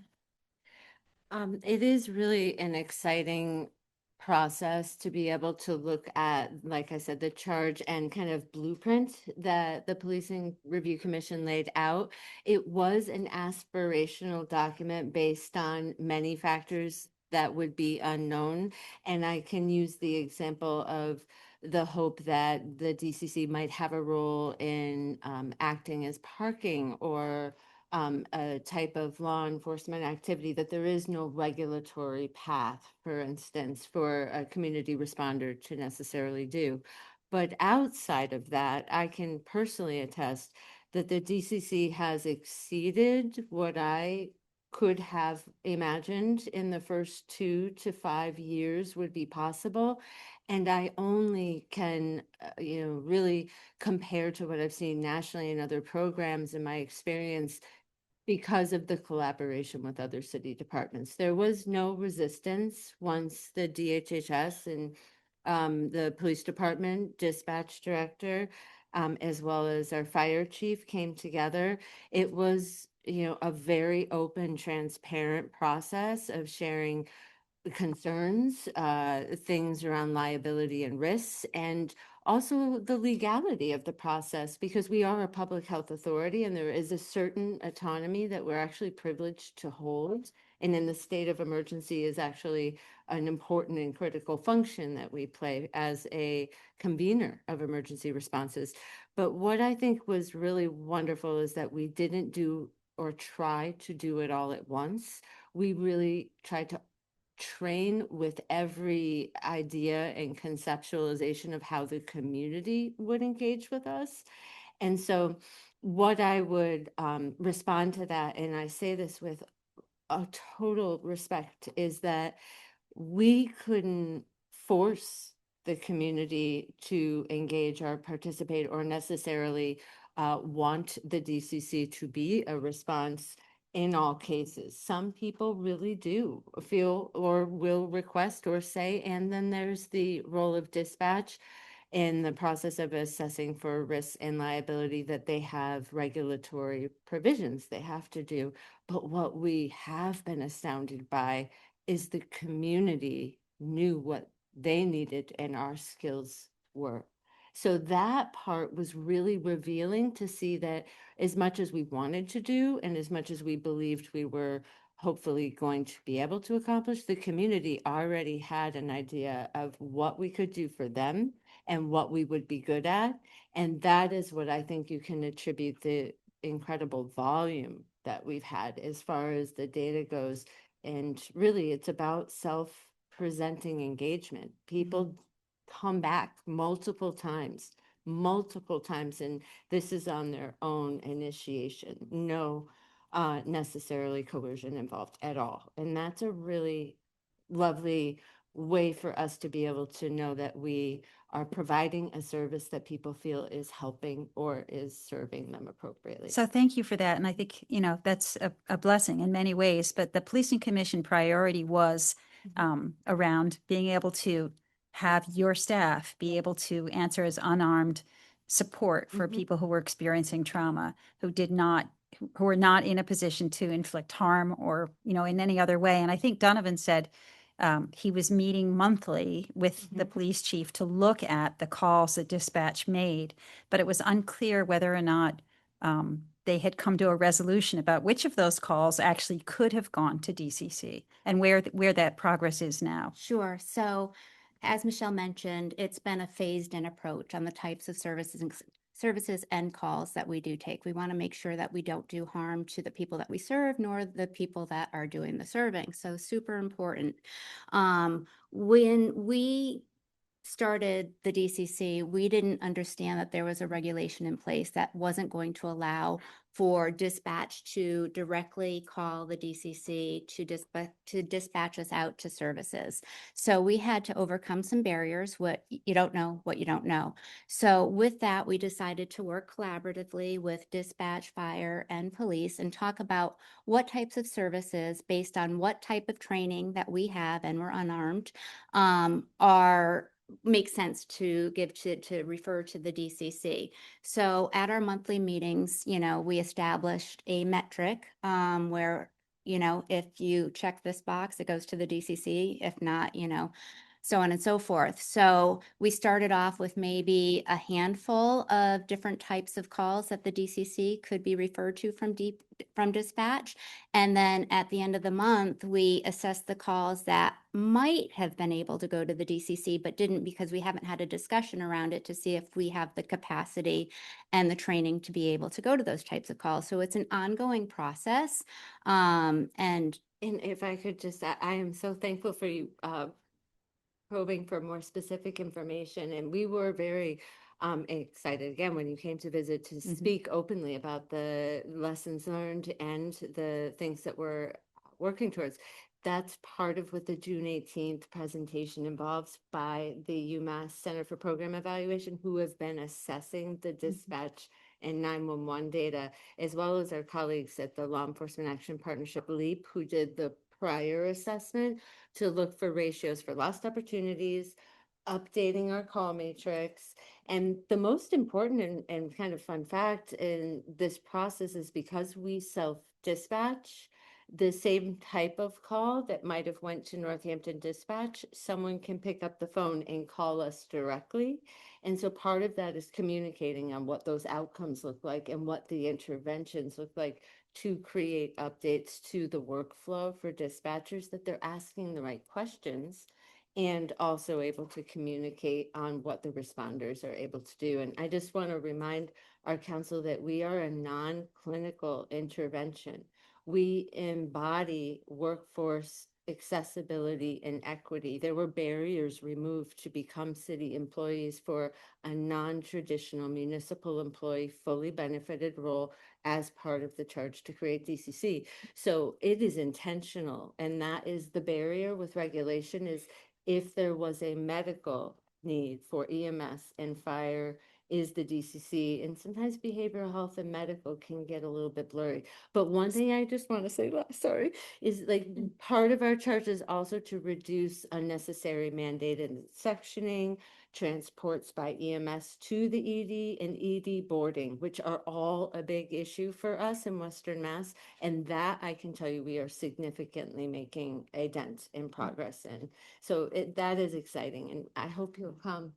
Thank you. And lastly, Councilor Robbins, if I can just add, Michelle alluded to, a lot of our calls now come directly to the DCC from a secondary or third party. But in addition to, we are also another phased in approach. We're working with the Department of Mental Health. And so we are negotiating what it could look like if DMH calls the properties here in Northampton.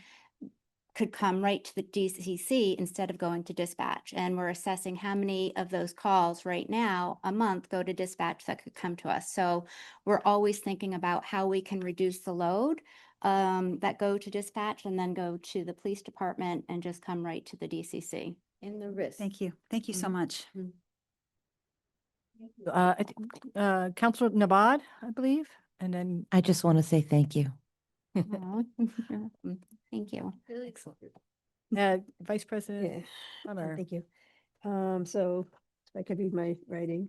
Yeah, I just want to thank you for everything you've done and are doing. And I know I've called you a few times over the past couple of years, and you've helped with War II people and discreetly, and with good outcomes each time. So I really appreciate that.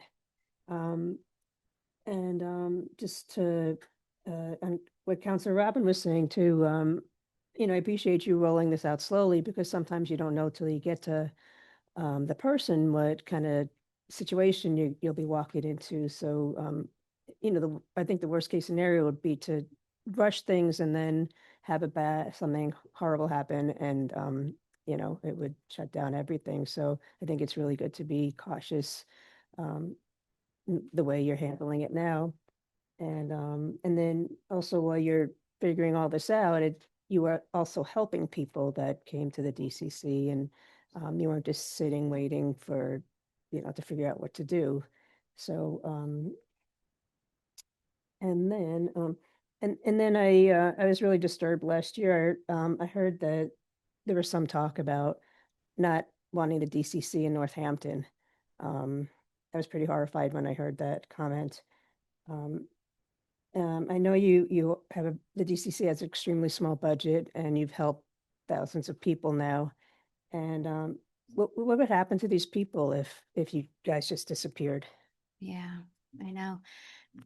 We think about that all the time. And when it comes to the budget for the DCC, you know, one of the superpowers that we have is all of these diverse different funding streams that we can braid together to really be able to provide comprehensive services that really focus on the social determinants of health to then change outcomes. Like that's where our measure of success comes from, not how many calls have been reduced to dispatch. So I don't like to think about what could happen if. I really try to stay focused and positive and in my lane. So because it's I just said, you know, when This- Commissioner O'Leary and myself were initially discussing the DCC, it is a reality for us that sustainability would be the only option. Mhm. So it is a ride or, you know, ride or keep riding. Mhm. We really, really knew that you can't implement a program like this and then retract it. That is like public health Mhm. 101. Mhm. But I want to also name, we've mentioned Senator Comerford, who is fearless advocate, but there's also Mindy Dom and there's also Lindsay Sabadosa who are fighting for us at the legislative level. And both of them hold incredibly important and monumental roles, believe it or not, at the Healthcare Policy Commission at the state level, as well as budgetary directions on healthcare costs and spending. And we've got lots of opportunities for us to seek innovation and potential funding with partners that are new ways that we could fund, because the sky's the limit and we're not going to go anywhere. Our team isn't going anywhere. So no matter what, the lights will stay on and the doors will be open. We have to think outside of the box, and our team is amazing at doing that. Even we think about the technical assistance that we provide to our community partners, our other states, or, you know, on local, state, federal level, like how could that generate income to help support the programs that we run? So we know what's in front of us, we know what we're facing, and we're working really hard. We have a dedicated team that brings, you know, amazing critical thinking, amazing writing, stability and support to the whole process. And we couldn't do it alone. And without the support from obviously the counselors and the administration. Like, Yeah, 100% support the DCC. And yeah, I remember a couple of years ago, my first term, you talk about the grants you were able to get each year to fund your department. So I know you know, you'll come through and figure things out. I remember standing up here saying I never lost a position Yeah. due to losing a grant. Like Yeah. I build in stability. Yeah, it's We- just a I do, and to mention, I talked about rolling slowly, but we've also been, as you mentioned, it's like you're doing the work, building the house, and, you know, kind of living in it at the same time. And what's interesting about that is that we're also measuring that and able to respond to that. A quick and fun and interesting fact is the amount of time and money it might have cost, we thought, when hiring a non-traditional municipal employee in this role for a community responder has been reduced to a fraction with the leadership of our director Gibbs, who has really tailored in the exact amount of time, journey personship, and onboarding needed. That is a, you know, very small percentage from what we initially identified were needed. And that's part of maturing as an organization. So there's some cost savings. However, we've opened extended hours through, you know, these peak seasons and had weekend hours that were for operational responses outward. And we'd like to see that grow. There is no stopping our aspiration to continue to expand. It's just in this climate, when we do, it will be responsibly and sustainably.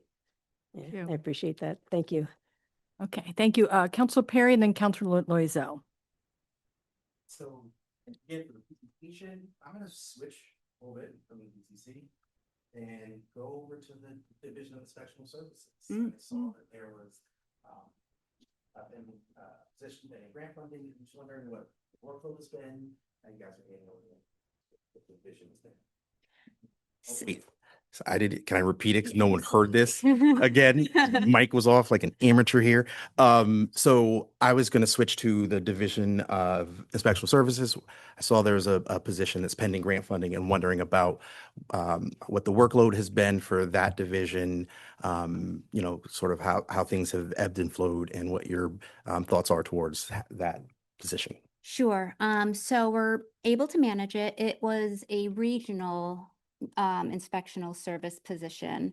So it was grant funded. And when we were receiving notice that either there was going to be a reduction in the amount that we were going to be awarded or a possibility of not being awarded, we decided not to fill the position at that time and really assess the needs, right? Do we, this one person, this position was the person who went to the 13 other communities to provide services. So through this regional effort, we went to all of the communities, asked what types of services, at what level of effort that they would need, then to inform the decision on whether to fill it or not, and to advocate for more grant funding. And at this point, after about 6 months of this position being vacant, we're able to satisfy the 13 communities that we provide services to at the same level when that person was there. So we might be working a little harder, but we're able to sustain. And now I'm going to go back to the DCC. And again, looking at some pending grant funding, I know there was a lot of talk about expansion. And I see that there's also at least one community care responder vacancy. And I'm wondering how recruitment is going and outreach. So if magically we get grant funding, would you guys be able to start that process? So right now we do have the funds, a vacant position that we are funded for, and we're in the process of interviewing. So that will be filled, but there is it is our vision to, again, based off data, to expand our hours on a continued basis. And the LEAP data and the data from CPE will inform us what hours really are the peak hours of need in addition to what we're already providing. So we would love to receive more funding through grants to be able to fulfill those positions, to have a whole nother team to go through the training and provide the expanded services. You. And my last thing is a statement just for new counselors who are here, but also the public, is that we've had the pleasure of hosting you all at the Department of Health and Human Services at Community Resources. It's one of my favorite times. So a lot of the questions that were asked here in this budget presentation, we've discussed in our Community Resources. So I implore folks in the community to go back and look at those, and we will continue to ask those questions that were presented here in a space that feels where we can really dive into them. So thank you for coming, and we'll see you soon. Thank you. We were actually just saying how we missed, doing that in prior years prior to city council. We'd love to come back again. I also would just mention that we're working closely with the Human Rights Commission as well as it's developing itself. And DHHS is providing technical assistance, and they are lovely. And I feel like that might be a really kind of fun mix to expose them to how that. I did notice in the budget presentation you were talking about advancing Indigenous allyship, so I highlighted that and I applaud it. Thank you. So we have Councilor Loisel and then Councilor Davis. Thank you. I'm in awe of the way you get grants for your department. And one of my questions is on this overview for FY26, it says the grant funds for FY26. Do you estimate what that might be for 27? About $1 million. So we're probably losing about, right now, let me just put it this way. Right now, we have secured about 800,000 in contracts. So I know that's definitely coming in. I've signed it. The mayor signed it. So those are renewals. We are hopeful. We have a lot of proposals out there.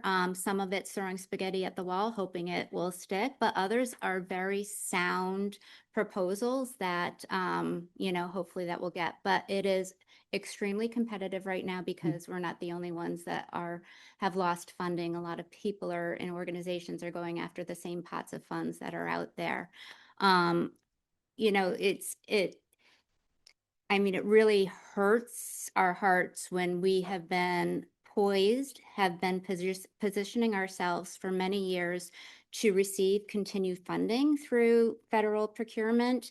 Our contract managers, the funders are always advocating for us to go for it. And then to have read the NOFAs, the notice for funding announcements, that it just is not in line with our philosophy as a DHHS or the city's philosophy.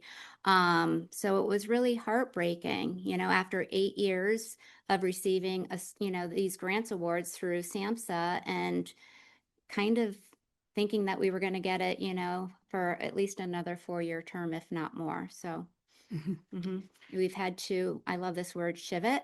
And Yeah, it's our shift and pivot.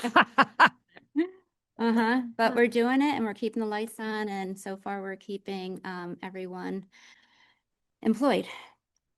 Okay. It's hard to do because the community organizations we support are applying for Yeah. similar funds. So it's always weighing what the ideal ethical situation would result in.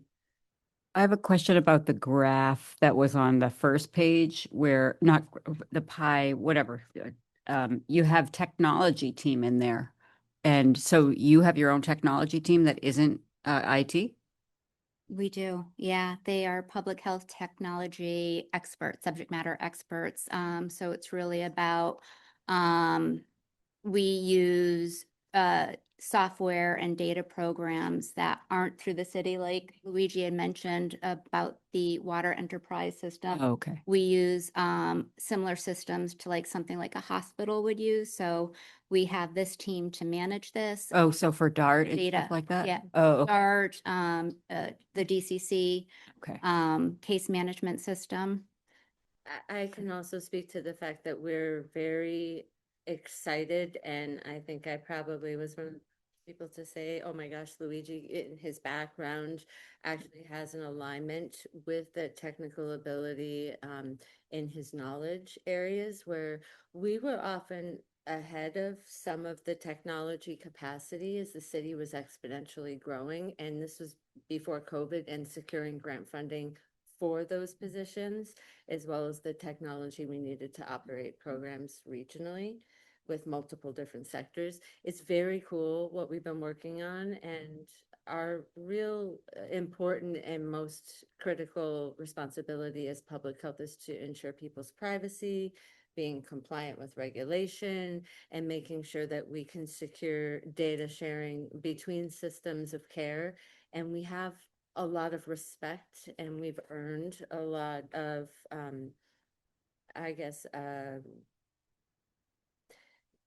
I don't know what the right word is, but to have municipalities across the state calling from other local health departments regularly to ask how we're able to accomplish and develop and modernize, because the state isn't paying for those things. Just to be very clear, there's statewide efforts, but at a local level, we are funding our own needs. And now to have this developing role for IT is really strong.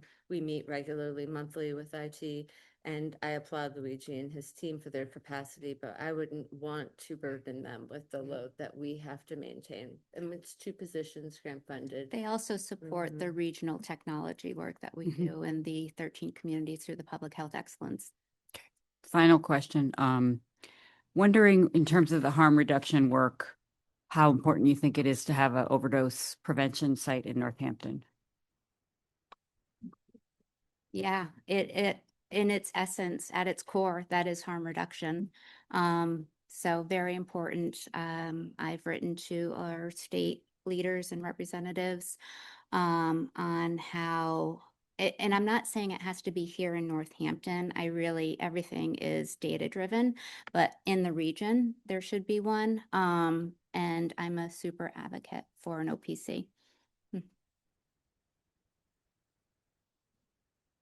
And I just wanted to add that I believe we worked together on that resolution in support of consumption sites. That was it feels like so long ago, but I think it was a long. but you were wearing a different hat at the department. I was. I think that was probably right after COVID. Maybe? Yeah. Before COVID, I think, actually. Was it? It was before Oh. COVID. I also want to mention, Counselor, that we recently, maybe not recent, last 8 months maybe or so, we took the mayor, we took the chief of police, the chief of fire, a whole team, prevention team, Tapestry, health to one of the OPCs. And it was that, first of all, you wouldn't have even known that you were in an overdose prevention site. It just melds into the community. People talk about the negative aspects that might come with having one here in the community, but we did not see that visibly at all at the OPC that we visited. But the support that the City of Northampton team, that they were able to articulate after that visit was astounding to me. They went in with one general thought and came out, completely with another. So I think if it were to ever get passed through legislation, that there is the general support from at least the citywide departments that you have to have the buy-in from community, from the people running it, from top to bottom. Mary, can I, because we did get to work together on that resolution, is that the state of Rhode Island has been a leader. We're often underestimated for its size, but its might in harm reduction is quite remarkable. I do want the community who might hear this and in future recording listening sessions to really think about the misinformation often that can be stigmatized and perpetuated and also politicized around medical and behavioral as well as chronic health conditions, that often when we discuss OPCs, and I'm speaking from my own personal lived experience as having been a person diagnosed with cancer, and this is like kind of a funny thing to be back in this position annually after another procedure and intervention, that people with chronic pain and who suffer mightily often are undercared for, under-resourced, underinsured, and are in many cases doing the best they can with whatever situation that they are in. And we're talking in many cases a very high elderly population. So it is not, a surface level politicized issue. This is a health issue. And I recommend people spend some time Googling the state of Rhode Island's work. It's really quite remarkable. And we've worked with them for years. Oh, I will. That's quite compelling. I see Counselor Davis. Short comment, and maybe you could give us more information on the community resources again. Previous meetings when we talked about food security and people at the community gardens and various gardens around the city. There's been a new job coming up. The community gardens, it was noted that DCC has a garden like this. We have a plot. Yeah. Oh, gee whiz, thank you so much. I was just asking about the garden that I learned DCC runs or has, or workers up there, and there was just a little bit of information about that. Sure. And if you could just fill in folks about that, because I thought I was really So good idea. When we got involved with the community garden, I can't remember how many years ago, maybe 3 years ago now, it was because there was a dispute, an event that happened, and I won't go into details, that needed some mediation, restorative practices. So I brought my team in to they weren't even familiar with what the community garden was at this point. So we worked with Parks and Rec at that time and the commission, and we just, talked to the gardeners, the people that had plots there, talked with the people that were involved in the dispute. And we had learned at that time that it wasn't just a dispute. There was a lot of kind of, what's the word? There was cultural humility that was required with a lot of different individuals looking to appreciate green space and shared Shared public space. That's really what we were looking at. So we were spending a lot of time there. So it was actually offered to us the following year to have a plot. If we're going to be there, why don't we, yield some fruit, literally, right? And we were able to distribute whatever we grow to the community. So this is our second or third year of having a plot. Second year? Okay. It is our third, but Time the flies. first 2 years, it was kind of interesting. We were assigned a plot that wasn't necessarily the most productive plot because our role there was to be there, to meet people, to help people access the garden, even though our intentions were really to want to grow. And this year, the plot that we have been we've earned to it's amazing. We have a little greenhouse in the DCC, seeds are planted, and the goal was always to have community members be able to sign up and provide transportation utilizing our vans and accessibility, as well as space for wheelchair access or mobility challenges. So Yeah, it's so a some lot of fun. of the people that use the DCC community space also go to the garden and find it very cathartic and helpful. We also have a senior tax write-off person doing their time in the garden this year. So it really kind of just has its, its roots and is benefiting the community as a whole. Mhm. Okay. I have just one question and a comment. Other counselors? My question was just about the opioid mitigation funds. How are they, you're able to utilize them? And it's me. When it was off. Yes, what's happening with those? Sure. So yes, we are the stewards of the opioid settlement funds.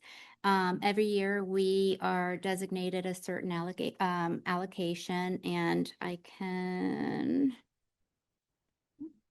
see it from here, but anyways, the first year and a half, the funds were kind of caught up in the stabilization account. So it took a little work with Charlene to get those funds from the stabilization account into an account where we are able to distribute. And so, oh, thank you very much. Couldn't find them. So, this current year, we actually, we've funded a couple projects in the past years that are in alignment with our priority areas. And this year, we actually just put out a call for proposals, up to 10,000 each, where organizations, people, it doesn't have to be a nonprofit, can be an individual that can apply for these funds, again, as long as they're in alignment with the priority areas. And I thought I had a nice slide that I can't find it, but yes. So the state has a website where you can see each community, how much they're receiving and how much they're distributing. And yep, So yeah, they're not in peril or. they're not, like- yeah, just sitting in a fund, not being used. They're being used very at a thoughtful. Yeah. Me- No, I was more worried about, the shift and just the general shift. Because my comment really is, I'm just so impressed with the mentorship that we have here in Northampton in terms of our Health and Human Service Department, and being a regional hub. And I'm really sad that you have to deal with the stress of what's going on at the federal level and all these incredible initiatives and really your spirit of finding grants. And now that's been made, which is really helpful to strained municipal budgets. So I feel saddened by that, and I hope, we'll be able to weather it. But I just want to acknowledge that not only, at that time, is this happening in terms of dwindling of resources, but of course, the exponential increase in the need, especially, just practical need, and as folks get poorer because of what's happening in our federal government and get depressed and get unhealthy, and that's going to fall on you as well. So it's inevitable that need will rise while you are dealing with, either maintaining or losing resources. So I applaud you, and I hope we can all, really try to find ways to support you in this time that's especially difficult for what you're trying to do. Thank you. Yeah. Okay. We're going to, thank you very much. Does anyone, you were done? Okay. We'll let you go and we're going to take a 10-minute break before we move on to Superintendent Bonner and the schools. So that's, let's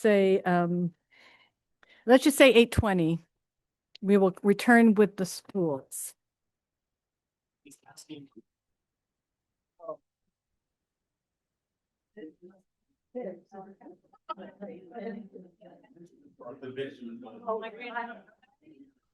I went down, he came up. Yeah.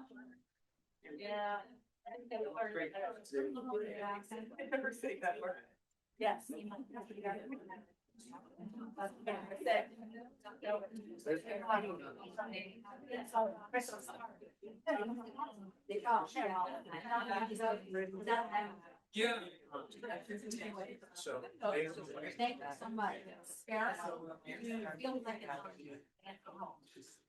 No, actually, that's an interesting story. So we are changing the printers. So traditionally, laser printers are standard. Yes. We found inkjet it now cost half of laser.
Okay.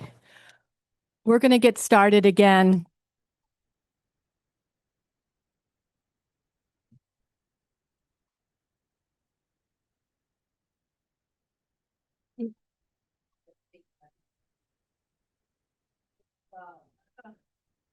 Um, okay, we've got Dr. Bonner here. We've got Elena on, okay. I'm just waiting for a couple more counselors. Wish there was a microphone in the hallway. All right, well, we'll have to get started.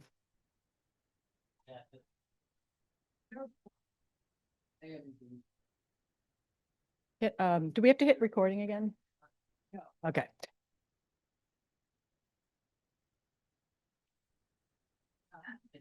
Yeah, it is cool. Okay, all right, we're going to get started. We're back with the FY27 budget hearings.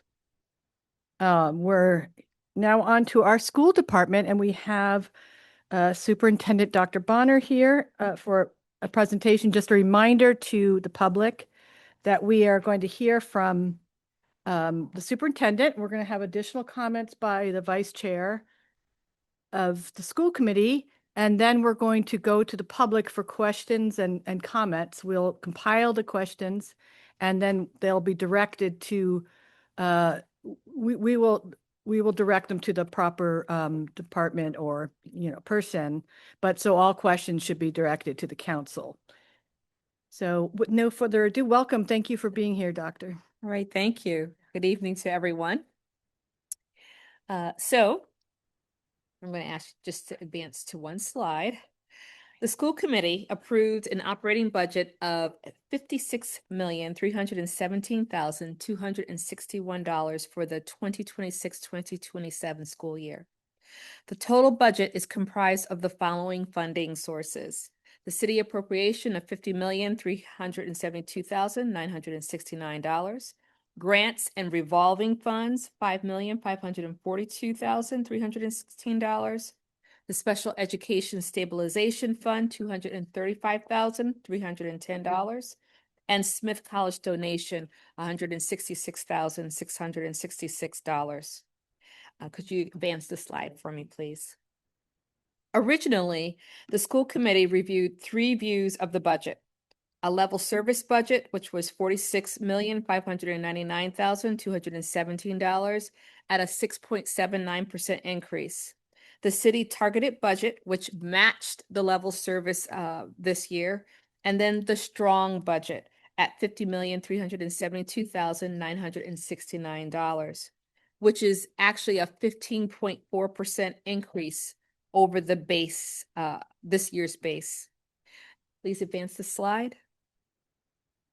The strong budget aligns with both the district improvement plan and strategic plan. This budget restores essential services and strengthens core academic and behavioral supports through the 3 primary categories: academic intervention and instruction, the second being special education and student support, and then the third being operational stability and leadership. And so briefly, a little bit about each of those 3 primary goals. Sorry, Charlene, thank you. The interventionists, so why are they important to us? They provide data-driven small group support to bridge achievement gaps and reduce future special education costs. Our academic teachers, we requested some additional to reduce class sizes for general education and advanced placement courses while expanding course variety. For special education and student support, our teachers and paraeducators maintain legal compliance and least restrictive environment mandates, provide safety, monitoring, and job coaching.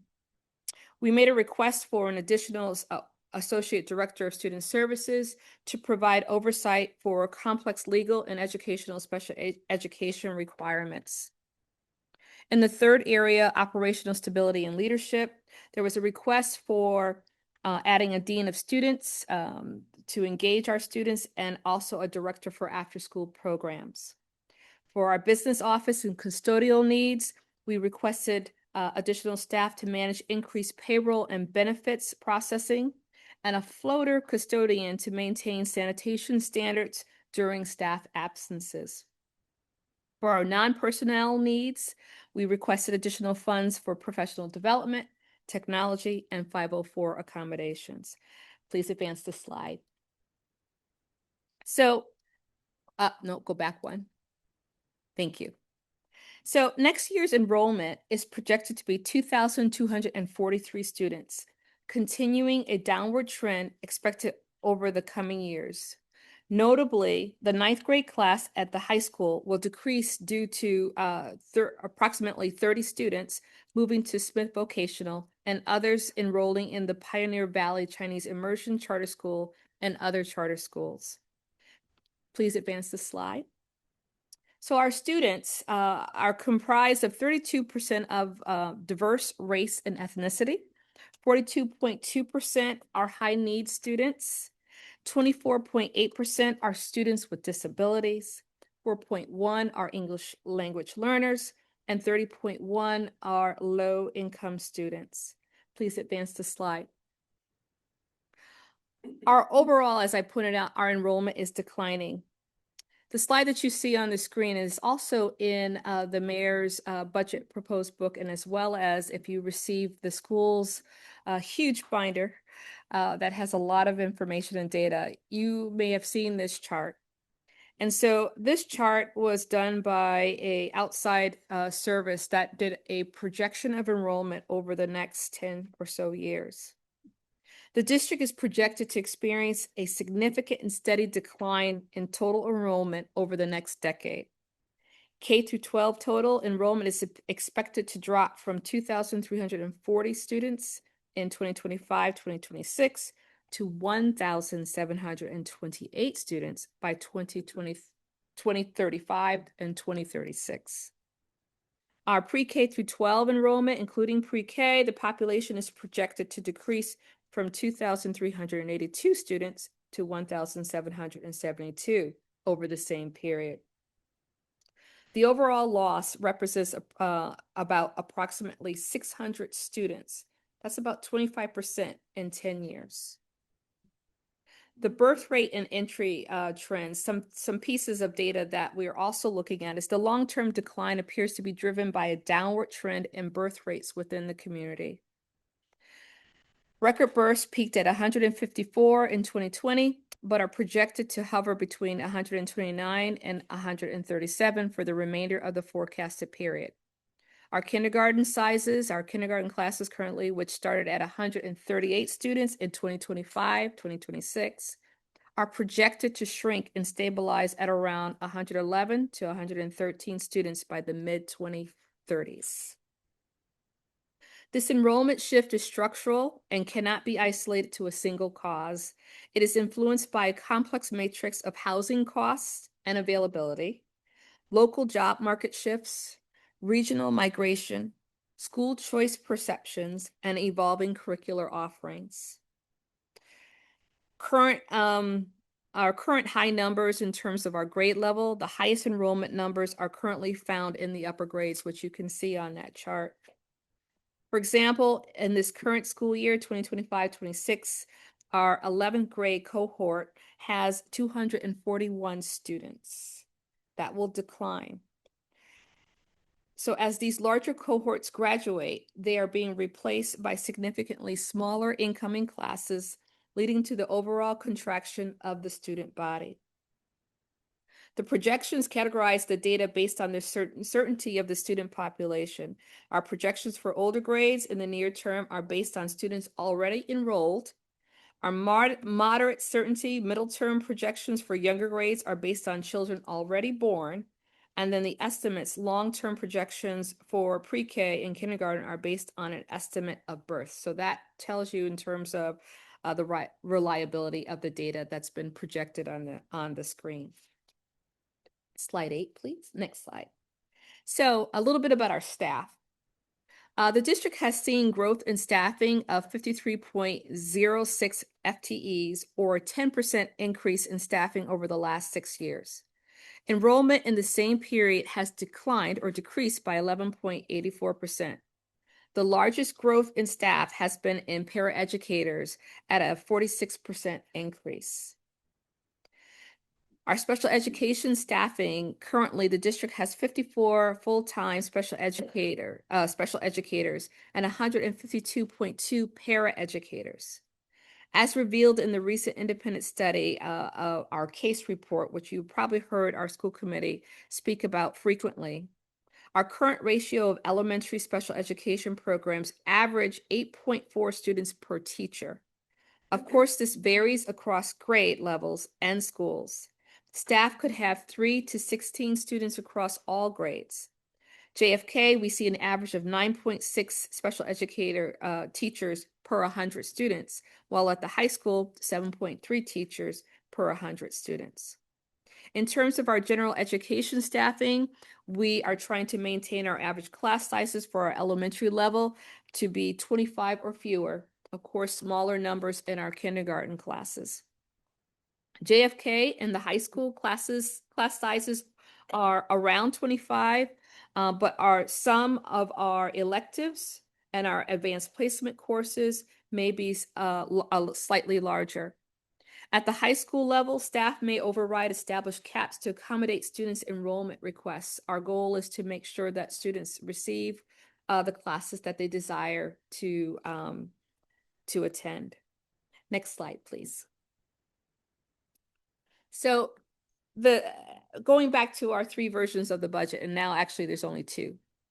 The city target has met the level service budget, which will allow us to maintain current staffing levels and existing programs.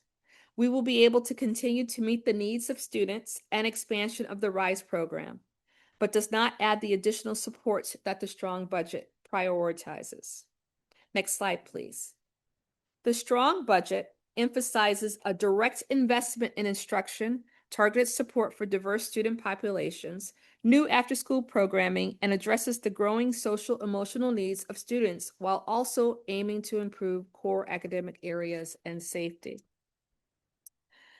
Level services city targeted prioritizes the continuity, and so another comparison, level services and city targeted prioritizes the continuity of essential operations while adjusting for the modern realities of inflation, enrollment shifts, and mandated student needs. All current staffing is maintained in the level service / city's targeted budget. And so these maintaining of the staffing, it includes positions that were added during this current fiscal year, excluding positions added under mid-year appropriation. It continues to meet the district improvement plan and the expansion of programming for medically fragile students with severe disabilities. Next slide, please. And next slide. Okay. So, sincere gratitude is extended to the Northampton Public Schools principals and directors who advocate, and this is the second time you'll hear this word, fiercely for their students' unique needs.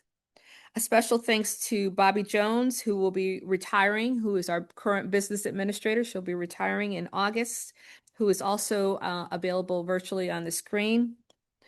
And then I want to thank her for her tireless work in constructing our 3 budget perspectives over the last 2 years. And to my executive assistant, Michelle Jarvis, for her essential partnership and support throughout this process of putting binders together with our budget and being able to, is the word shift and pivot. When we have to make our changes. And then also I want to thank the school committee in terms of their support and advocate for really trying to push the strong budget and trying to advocate for the schools to get additional supports. I want to thank the mayor this year for making my load much lighter by the city target meeting the level services and knowing that I'm going to transition out of this position, knowing that the schools are in a good place. So on that note, I am finished, leaving the children on the screen. Thank- That's going to the new Pine Road Playground. Yes, it Yeah. was. Mm-hmm. Thank you, Superintendent. So yes, so we're going to go to the public and we're going to tally questions and then come back to the oh, actually, forgot that we had said is I Vice believe. Chair there. We were going to do the additional comments by the Vice Chair before we went to the public and tallied questions. I believe she's here. I am. Oh, Thank there you you. are. And I have your slideshow. Welcome, Vice Thank Chair. you so much. Let me get your slideshow ready. Great. So, yeah, before I begin, I want to thank Dr. Bonner for that presentation, which really summarized the choice that the school committee had to make. And I want to thank, just a little bit of background. I want to thank President Maori, who invited me to speak on behalf of the school committee, and to my colleagues who voted last week voted to have me accept her invitation to speak, and have really placed their faith in my ability to represent the school committee. I also want to thank City Council for welcoming me, and then again, both to Dr. Bonner and Bobby Jones for their work on the budgets, to the mayor for starting at level services, which is a really great place to be in terms of ensuring the stability of the current services in the district. And then finally, to Member Martin and Member Reese, who are really helpful in putting together the presentation that I'm going to speak to this evening. President Maori or Clerk Kretzler, am I pronouncing your name right? Yeah. Could you give me the next I'm actually going to slide? share for you. So you can just say next slide, please. Next slide, please. Let me just get to the first. Great. Not that. Hold on. Let's see. I think I have to go like this and okay. So this we don't have our usual setup here, so I can't. But Okay. I think I'm sharing it. No. It may be because I'm not the original host. Let me see. Yeah, you may have to, but let me bear with us just one moment. You can't, yeah, we can't check to see if we have it. Well, while you bring that up, I'm happy Yeah. to kind of go to my first point. So I'd structured this talk just to give you a little bit of background as to why I'm here to speak, and then to talk Thank about you. long-term planning in the school department, particularly as we transition to a new superintendent and a new business administrator. And then finally, to speak to a part of Dr. Bonner's presentation, which she did, which is in the binder, but it was not included tonight, and that is the priority positions. But before I do that, President Maori, can you just confirm for me that the financial orders that you have to approve are in fact for the level services budget or for the strong budget? Right, they're for the level services budget. They are for the level services Yes. budget. Okay, great. Thanks Mhm. for confirming that. So Yes. before I get to the priority positions, Yeah, again, school committee update. Next slide, please. okay. Actually, hold on. I think I changed it so I can do it if you don't want to. Am I on the right slide? So can you make it, can you make it? Here we go. Okay. I know. Here, let me see if I can help.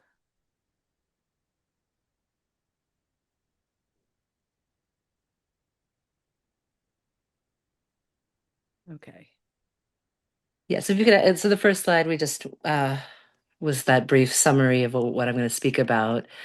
And so the slide that you're looking at right now, which is part of Dr. Bonner's presentation, is a positions of priority slide that are the priority positions Actually, I'm sorry, can you go back? I just want to talk about long-term planning before we get into priority positions, because that is an important part of this conversation. Yeah, thanks. I'm following my notes here. So one of the things that we've really heard from council a lot is a request for a long-term plan and a real sense of what direction the schools are going in. And I wanted to confirm for you all that part of our August is spent in retreat, and the retreat this August will really be focusing on that long-term vision, long-term planning, setting goals with the new superintendent and the new business administrator, so that as we transition from the outgoing team to the incoming team, we have a really clear sense of how we would like to, as a school committee, govern the district, and kind of what the expectations are and what kind of goals we're setting, really in partnership with a superintendent that we recently hired.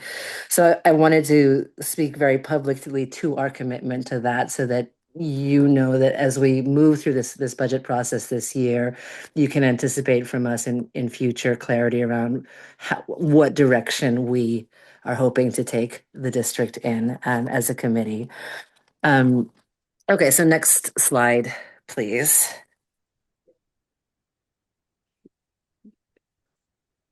So the slide that you're looking at is the positions of priority, and this was part of Superintendent Bonner's presentation that's included in the folder. And what she did that was very helpful was that she created the really the two major budget: the city target level services budget, and then the strong budget. And the positions of priority is a list of positions that were outlined by the senior administrative leadership team beyond level services, so that if level services is what you ended up being presented, and my understanding that is what is in front of you, you would know what would be really useful in addition to that level services in the event that there is, I think, as Councilor Perry said earlier, magical money that appears. I want to be really honest in my understanding and stating that we know that it is difficult, that this is a difficult ask to hear from us. And we know that on the surface, it appears that the money is not there. At the same time, we're hoping that we can all be creative and find the money that we need so that we can really give our students support beyond the stability of the level services budget. I also want to make a note that the figures that are in Dr. Bonner's presentation, and I'll get to how we analyze that as a couple members of our committee in just a moment, are really based on the high end of the salaries. So, for example, if you look at, I think the Bridge Street new third grade classroom. So the amount that she's put in it is $94,000, and that's really a high end of the salary scale. That figure could also end up being as low as perhaps as around $54,000, and this is all reflected in the union contracts if you take a look at them. And I'm not as familiar with those details, but there is a broad range of salaries. So again, the figures that you're looking are on the high end, and that's the same in the presentation that we've put together. So keep that in mind as you look through it. So again, I wanted to highlight that this list of priorities in front of you is what administration asked for. It's what the principals asked for. It's what the district has asked for. It's what our senior administrators want. And the superintendent has conveyed that to us through this list of priorities.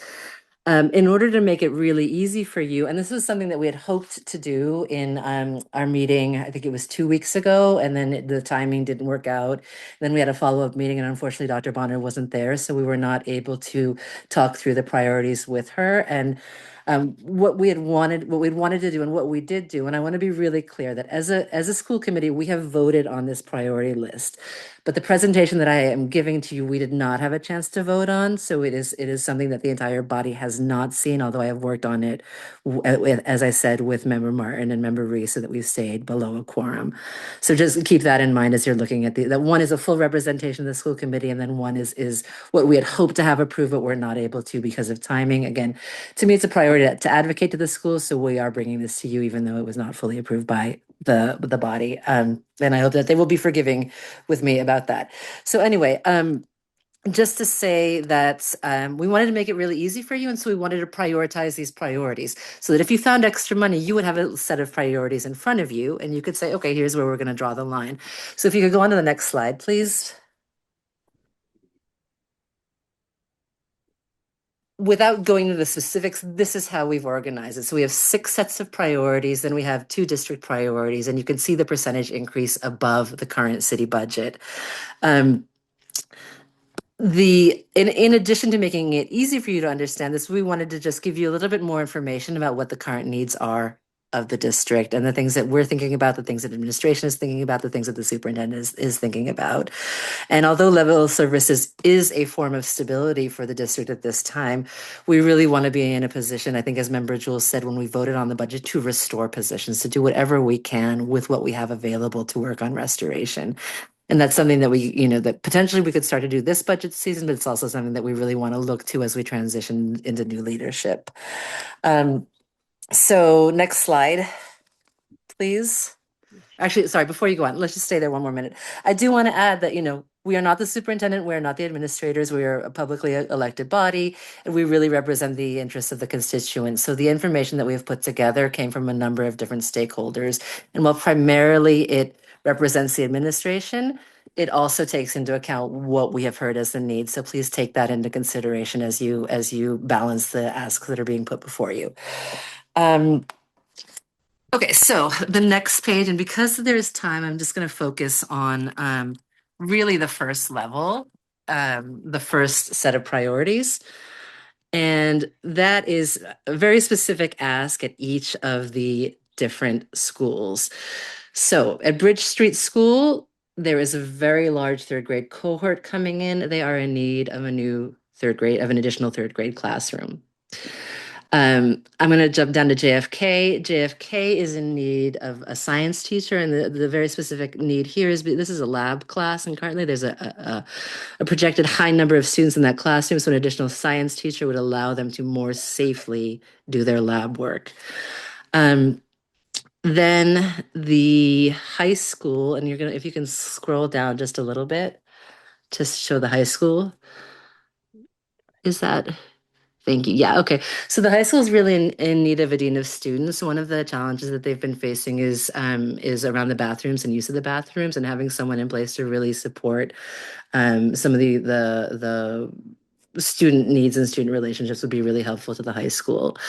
If you look at the 3 elementary schools, each of the principals has delineated the need for an additional special education teacher. If you look at Dr. Bonner's original list, I believe that Leeds had asked for a math interventionist, but then she shared with us later that it's actually a special ed teacher is what the actual ask is. So this is really the top list of priorities. And what I'm going to do now is ask President Maori to just scroll down through the rest of the priorities so that you can kind of gaze over them. And we'll send this document to you as well. And then if you could stop when we get to district and to the aftercare program.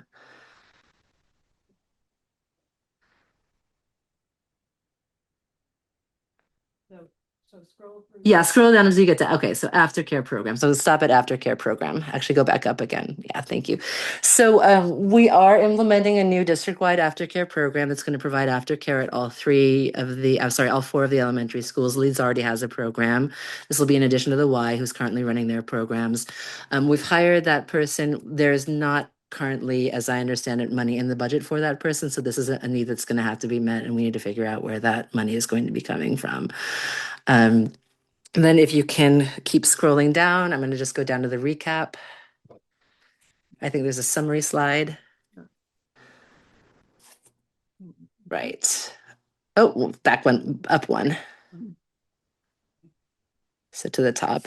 Yeah, right there, perfect. So once again, I just want to show you that list of priorities and how we've looked at the percentage increases over the overall city budget, so you have a sense of what, if something were possible, what the ask would be.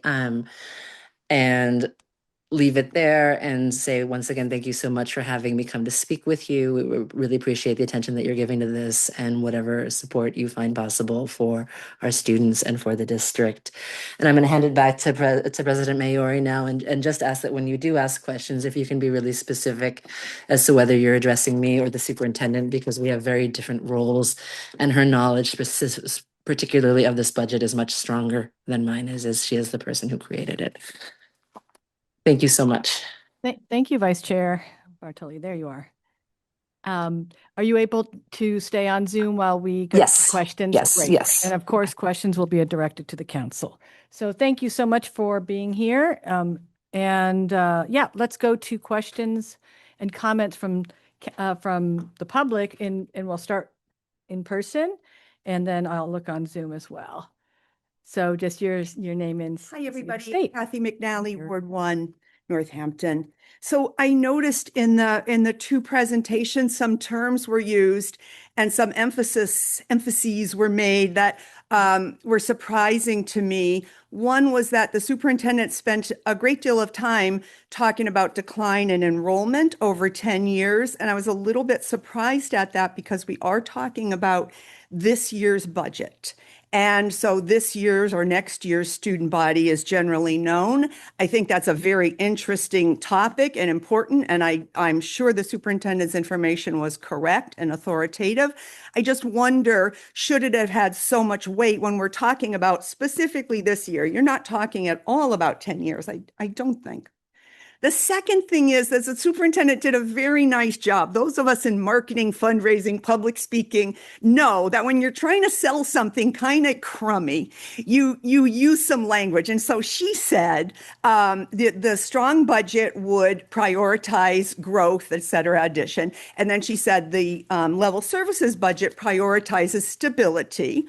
And also, and this was a very artful phrase, prioritizes the realities of the current moment regarding increasing inflation, et cetera. So what she's saying is, look, we're making some sacrifices. They have a nice name, but what that didn't do for all of us is tell us what really is the cost.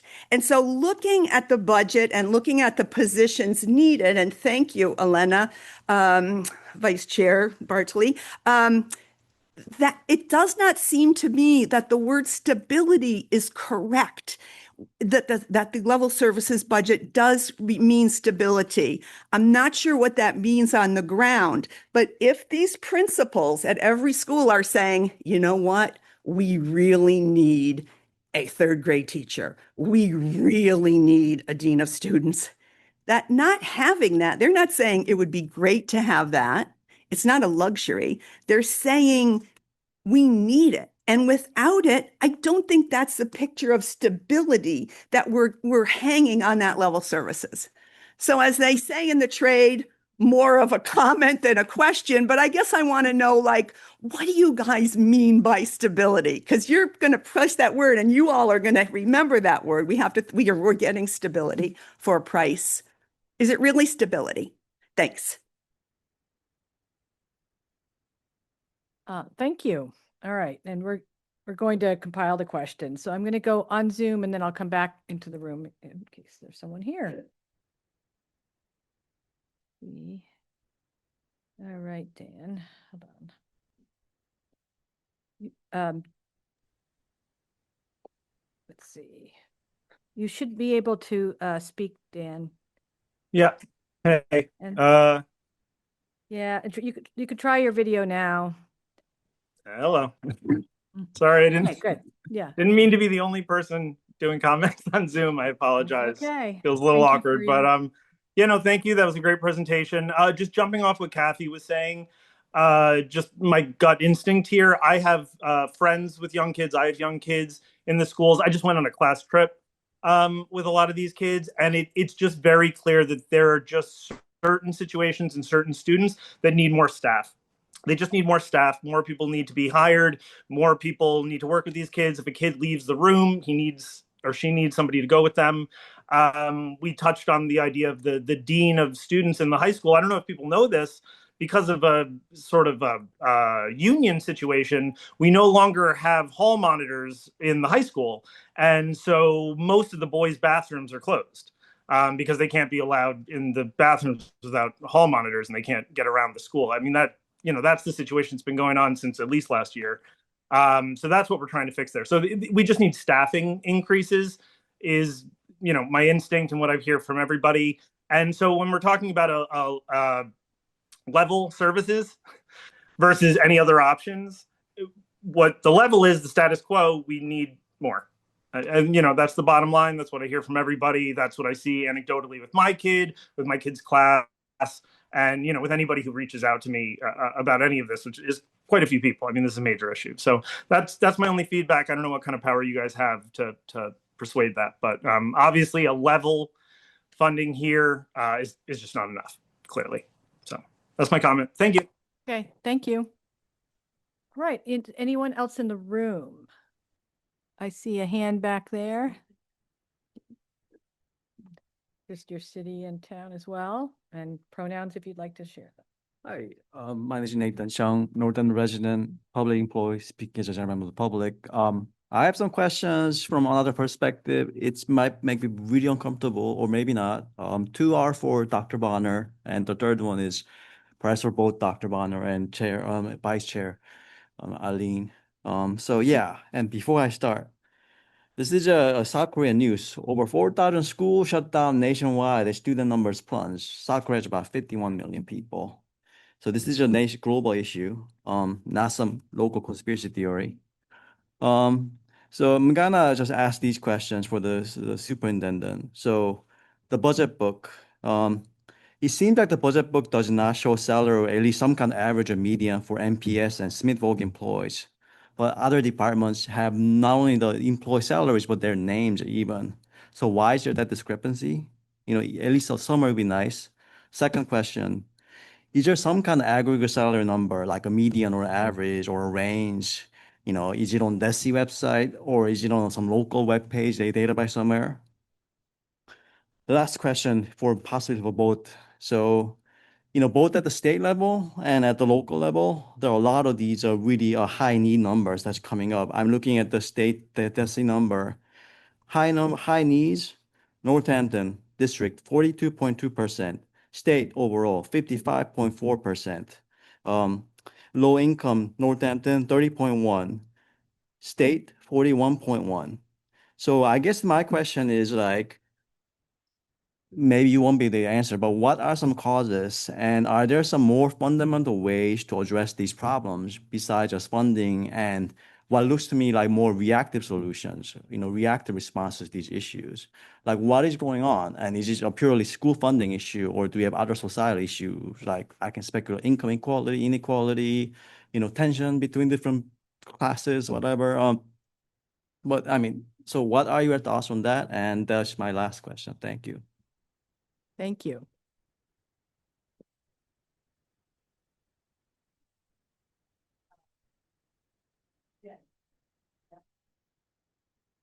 Okay, back on Zoom. Let's see. Dr. Zaborski, you should be able to unmute and turn on your video.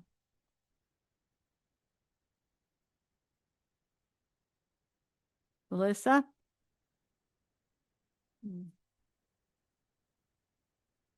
Maybe she stepped out. Oh, where is she? She can unmute.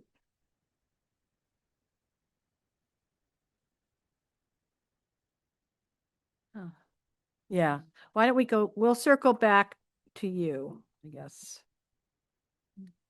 Back in the back in the room, anyone else? No. Okay. So, yes, please come up and buy the doctor some time too. Thank you. I'm asking a clarifying question because I was confused by the presentation. The presentation did say that there were 3 different budgets that were to be considered by the school committee, although it actually only referenced 2. As I remember the process, the school committee asked for 3. The city budget proposal was actually at a level below level services. And I do believe the superintendent presented options for what was then actively a choice. After those 3 different options, the city level, the level services, the strong budget were presented, the mayor, to her credit, decided to up the floor to level services prior to the school committee vote.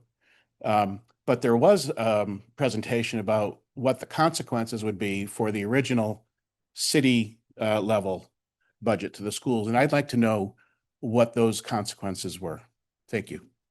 Thank you. Oh, yeah,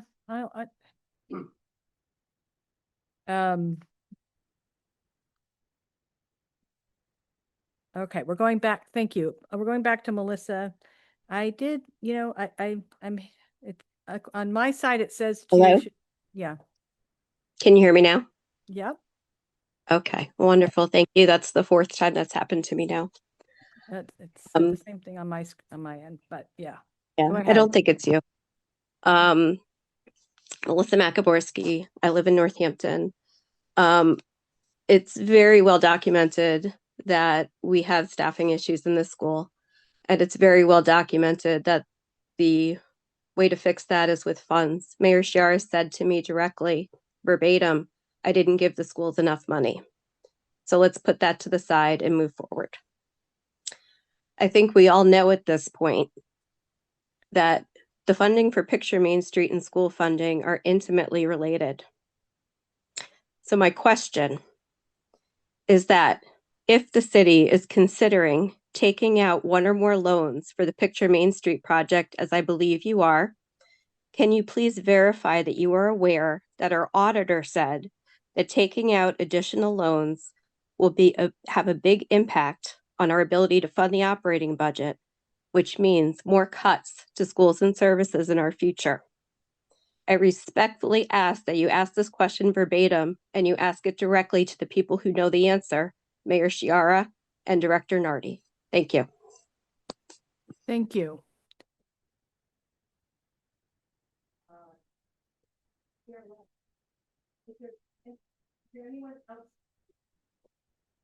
Is there anyone else in the room or on Zoom that would like to make a comment before we go to relaying questions? Okay. Oh, there's one. There is. Hi. You should be. Hi, Sam. Thanks. You should be able to unmute. I hope. Okay. Okay.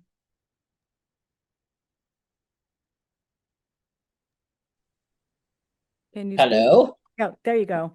Yeah. Sam Hi, good O'Hara, evening. Ward 6. And I just would like to echo Melissa's question. There are a lot of ways to get to a strong budget, and I feel like we deserve or owe our children to fund their schools properly, to have the staffing so that our bathrooms are open. Yeah, thank you very much. Thank you. Thank you. Okay. All right. We're going to move on to relaying our questions. So Dr. Bonner, we usually just have a counselor relay them for you, unless you remembered them all. But would you like us to relay them to you, if they're for you, and if not, they're probably for the mayor or the Yes, vice chair. Counselor, you can relay them to me. Well- I did write them down, but go ahead. Yeah. What do you mean by stability? Okay, so level service and stability are synonymous. Level service means that you maintain all of the staffing that you currently have and you roll them over into the next year and you increase their salary based upon whatever contractual obligations that you have. So you maintain your staff. So it's stable from one year to the next. No loss, no reduction of force. You simply carry over the staffing that you have. Okay. I hope I can say this one right, but you also wrote it down too. The budget book, does it not show salaries for Northampton Public Schools and Smith Voc? All right, so first of all, Smith Voc is separate entity to Northampton Public Schools. And that is a request that we have not included, but we can include the salaries for each school. We have our operating budget, our cost centers are there, but we have not put names to name in terms of what are on each line item. But that is something that I can produce for this body. Actually, Bobby has her hand up. Does she? Yeah. Good. Okay. I can't. Okay. Thank you. Let me go to Bobby. Oh, yes. Can you unmute? Yes. Okay, great. Bobby, you should be able to speak. I made you a co-host. Yep. Okay. Great. Welcome. Welcome. And hopefully I'm going to answer the right question here. So, one question I had is that we do have hall monitors at the high school. Oh, we didn't get there yet. Yes. Okay, I'm on the wrong one. That's okay. Oh, that's okay. Thank you. So it was the staffing. So, excuse me. We do have that in DESI reporting. We report it every year. So there is a low salary, medium salary, high salary range. Well, she answered that already. Okay. What's that? No, that's okay. That's good. Just to tag on to what Bobby just said too, when we are creating the budget and if there are new positions, so for instance, what our vice chair spoke about, some of those new positions, we used a high range. Well, no, we actually used the average range of what our staffing are coming in as. So the 94,000 plus is literally pretty much our average range of our salary. And Bobby, you can speak a little bit more to that. But the original question that we were on was that how come NPS does not include the listing of individual salaries by building? You know how we do the cost centers. Why do we not also list the salaries of every staff member who are in each of our 6 buildings? We could do that certainly, but I mean, that would be pretty large.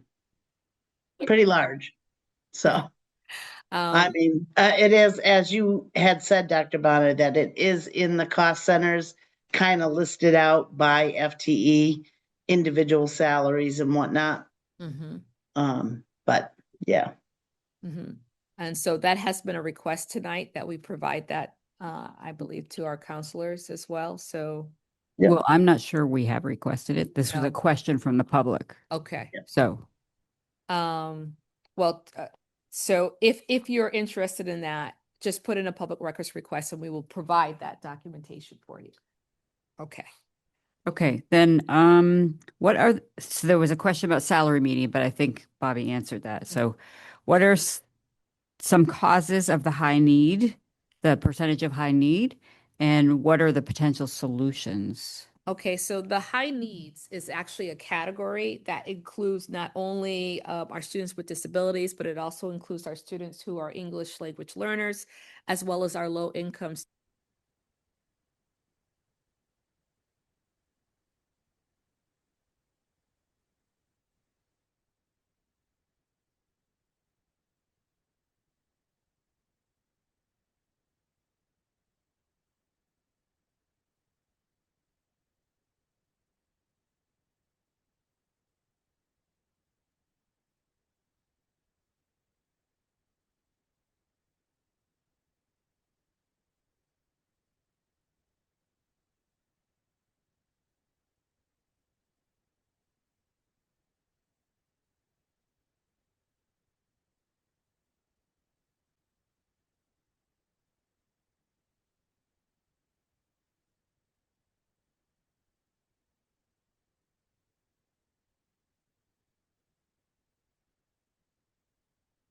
We're getting reports that people can't hear on Zoom, so I'm It not must have sure. died. Oh, sorry.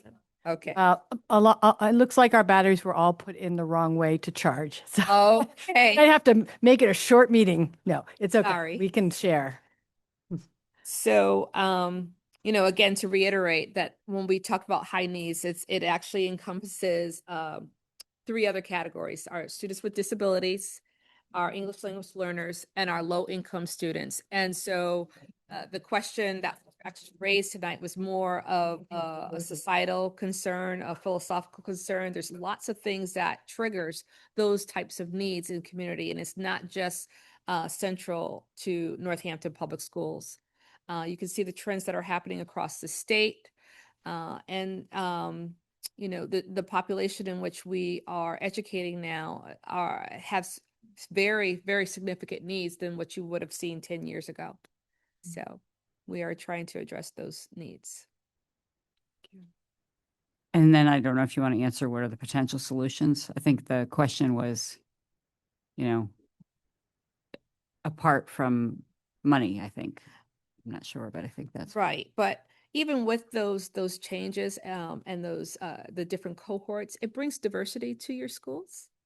And within that, you know, we are an inclusive school district, and it causes the dynamics of what happens in the classroom to be one that actually emulates what's actually reality in society, that you're going to be dealing with others who have different abilities, who may look different. And so it's an opportunity for students to really get a sense of what society brings. And that's diversity is very important. So. And then the next question was, there was originally a third option, which I think might have been called the targeted budget. City targeted budget. Okay, and the question was, what were the consequences for that budget? Okay, so first of all, the original budget that was proposed to the school committee with the 3 views is online on our website. That's this huge binder. And then there's some updates that came after that. So originally the city targeted budget came in at a 5.5% increase over the base. And so in order to meet that, we would have had to reduce our level service FTE staffing. We would have had to eliminate all the requests for any new positions that we had, and we would have had to reduce our non-personnel lines, excluding utilities and transportation, which we have to maintain, but everything else would have been reduced. And then we would look at any savings that we may accrue based upon any staffing that were retiring, who was leaving, and so on. Some of those cost savings as well, and not fill those positions. So that's what would have happened if we had to meet the original city targeted budget. And that's important to clarify because the current city targeted budget right now meets the level service budget. So that's a 6.79% increase over the base. So the last question, I think, is not for the superintendent. And I'm not sure I got the question, so if other people can help me, if you got it. But basically, if the city is taking out one or more loans for Picture Main Street, how could that? We're not. Oh, okay. Okay. Okay. Is that all the questions? I thought there was one for the vice chair. No? That's okay. No, it's fine. Maybe it said either. Excuse me? Okay. Okay, so we're going to move on to questions and comments from counselors. So I hope the superintendent and vice chair can just hold on for those questions. Wait, bar the door. Sorry. Security. No, it's okay. We'll try to be succinct. So, yeah. So counselors, questions or comments for, yep, I see. Questions or counselors, questions or comments for the either the vice chair or for Dr. Bonner. Okay, I see Counselor Clemmer and I see Counselor Robbins. We'll go then and Thank you all for your presentations. I have a few questions, but just to clarify, Melissa Masaborski's, the Picture Main Street and the schools have budgets have nothing to do with each other. nothing. Yeah. There it is. Correct. Thank you. So I have a few questions. So the first one's for Director Nardi.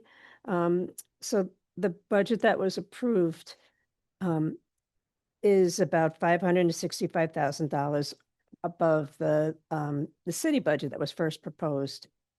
So where did that money come from, the extra money? Yeah, this is not staying on. It's there now. Yeah.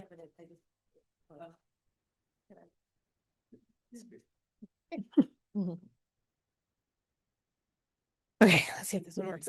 Okay, so as we've talked about, it was announced early in the budget process that we would meet the NPS level services budget. So that's an increase of $563,391 over the 5.5% that Dr. Bonner was just talking about. That was in the January presentation. So we worked through the process to balance expenses with available revenue. I, again, because we've done this the last couple of years, shaved departmental ordinary maintenance, so OM expense lines, where possible to reduce the impact of the over $500,000 increase on what's already a pretty tight budget, but we continue to shave those down a bit. So departments that were reduced from prior years, and again, this is OM, so there are a couple places where there's a little bit of a PS reduction, but generally we did level service for PS, so personnel, so roll those over with the contracts, and then tried to cut back on OM where we could. So in the assessor, human resources, planning and sustainability, CAPA, central services, dispatch, fire, rescue, building, and veterans services department, although vets is a different sort of reimbursement formula. So those all had reductions. I also declined requests for additional increases in the expense lines for the treasurer collector, central services, and arts and culture.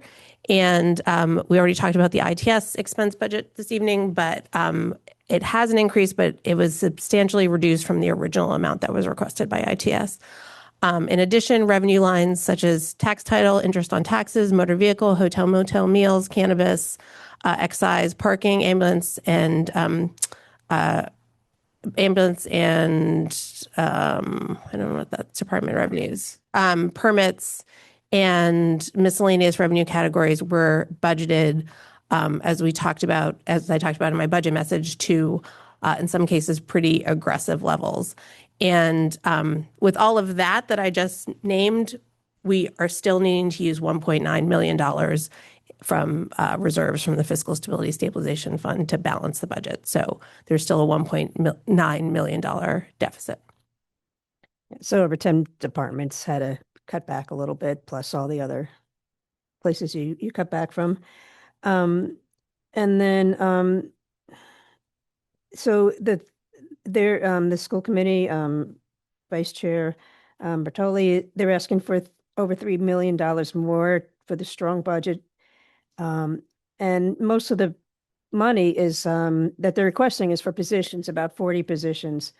So we all know that these are recurring funds. So next year, that number would go up substantially because of raises, union contracts, and everything else. Plus, the city would have to cover their health insurance, and we all know that's going up. So where would this money come from this year and for future years? I don't know if Elena wants to answer that, or who's. I think that would be for the mayor. Okay, so for the mayor. I mean, neither Elena or the Well, I'm superintendent. asking whoever she proposed it, so. Yeah, no, I'm just saying, I think the mayor. Well, whoever proposed it, I think could answer too. Maybe I can start. Okay, sure. Okay. Thank you. So whenever you add a position, you have to, exponentially expect that it's going to increase each year. There was something mentioned by why did I talk about the declining enrollment? Well, that's important to keep in mind that even though you are talking about this current year budget or the one that you're going to be entering in come July 1st, you still have to have a perspective, a long-term forward thinking about how this is going to impact over the years. And so, yes, it's recurring costs. You would have to think about those positions and how they would have their steps and COLA increases each year, as well as the health benefits in which you mentioned as well. So it is a constant cost that will always be added to your budget. And then with the declining enrollment, what would happen to those people? Because if we look at, the chart, the birth year. Okay, so, it's going down by like 500 people over students over 10 years. again, that comes with planning, that thinking about consolidation or thinking about long-term and what that's going to look like. Eventually, you're going to be at a point where you cannot sustain a budget. And so then it comes back to what we did about 3 years ago, or the start of my tenure, which was a reduction in force. And then, has anybody been working on a long-term plan, like a 3-year plan? I've asked, school committee members this and I haven't gotten an answer, but, it seems like every year we're going through this and then the mid-year appropriation and, there doesn't seem to be a long-term plan, about what we're going to do about the decrease in students and, just finding money for these positions that are requested all the time. So I would defer that question to our vice chair, because she started talking about planning. And so right away, knowing that you can project out, we know what our COLAs are going to be over the next 2 years and our steps.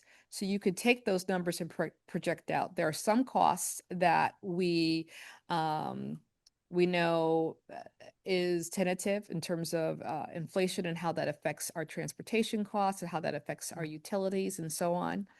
And so, but that can be done. And also Bobby's still on the screen. So maybe you might want to hear from Bobby and then Vice Chair Bartoli. Yeah, Vice Chair Bartoli has her hand up and then Bobby is still here as well.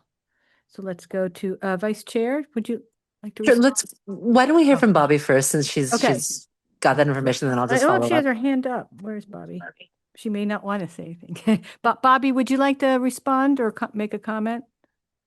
I don't have a lot of response, but I would just say that it would be, about probably 14% to the overall budget for the entire strong budget request over the next few years. I did out 2 years.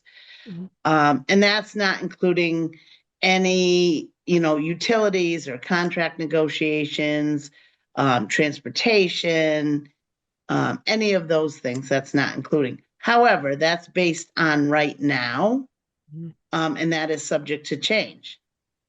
Based on we are constantly overturning personnel and redoing contracts. So there's a lot of items. But if I took just the strong budget personnel request at the moment, it would be about 14% over the next 2 years just for that. Okay, thank you. Vice Chair Bertoli, did you have anything else or? Yeah, I did. I just wanted to kind of reconfirm what I said during my presentation, that August is when the school committee holds our retreat, and that's when we anticipate beginning some of this planning and looking at these projections with the new leadership that we have coming into the district, because we recognize that there is a need to prioritize long-term planning when it comes to the school, how it's managed and its budget. Okay, thank you. And then also if we do hire people and then there is a sharp decrease in students, we're still going to have to pay unemployment and other benefits to them. So that's, we have to consider that too from our budget. Sorry,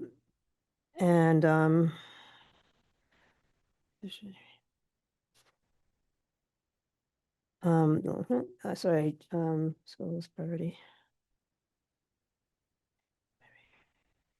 Okay, I think that's it because I don't know what I wrote here. So I'll come back if I can figure it out. You can ask another one if you have any more. I see. I see Counselor Davis and then Counselor Stratton. Oh, okay. Yeah. Okay. So then. No, that's for me. No, go ahead. Thank you. Oops. There we go. Okay, we're on now. I had a question. It was Chair Bartoli said this, but perhaps Dr. Bonner as well, as far as like for the aftercare program. It was mentioned that there's no money yet for the coordinator, and I was wondering if it's not like the main thing, but that was a big undertaking by the school committee to get that going. And I'm wondering what the plan for that. So I is. want to just interject that there is a revolving fund that currently exists for after-school programming. And so until the expectation is to hopefully not deplete that fund, but to use that fund to offset until we are able to collect tuition.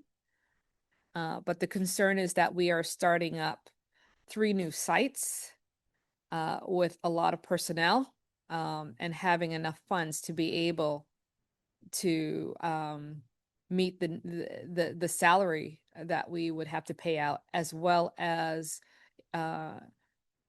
continuously incurring funds so that that revolving fund is not depleted. And then, I mean, then also the hope of grants and so on that could also help offset that. But right now, the director, this position has been filled. And so part of that salary will be coming out of that revolving fund right now. Can I ask one more? Yes. I think Sure. what I wrote here, I think Vice Chair Bartoli said this in your opening statements and looking at the slides. You said something like, I tried to scribble down the way that you were saying it, like on the surface, it seems like there is not money, but if we are creative, perhaps if you found the money. And I'm wondering if you could say more about that. I mean, I guess that is really my request to you as counselors is to see, where might there be possible funding for some of these asks. And and that's why I said this is a very difficult ask. I am not familiar with the city budget. I do feel that it is my job and our job as a school committee to advocate for the schools, but there's only so far we can take it until we need to turn it over to you. And happy to be part of that conversation, very much in partnership. But I would need to learn more about the city budget in order to be part of those conversations. Okay. You have any more questions, Counselor Davis? No. You can always re-raise your hand. Okay. We had Counselor Stratton and Counselor Robbins, and then Counselor. Okay, so I have a question and then a comment. Actually, my question is very similar to the one that my colleague Counselor Davis just asked, but I'd just like to understand really more specifically, the level services budget. It sounds like the after-school program doesn't quite happen. So, is there a dollar amount what we're missing to make sure that that actually happens in the fall? So, And sorry, and maybe I would like to understand a little bit better what is the kind of the money we need to put up versus does it become self-sustaining then? So we hope it becomes self-sustaining. That was the recommendation was to start small by starting one program at a time as opposed to going full district. However, we are. That's the directive that was given to me. So the concern is that we are going to deplete those funds without restoring them because of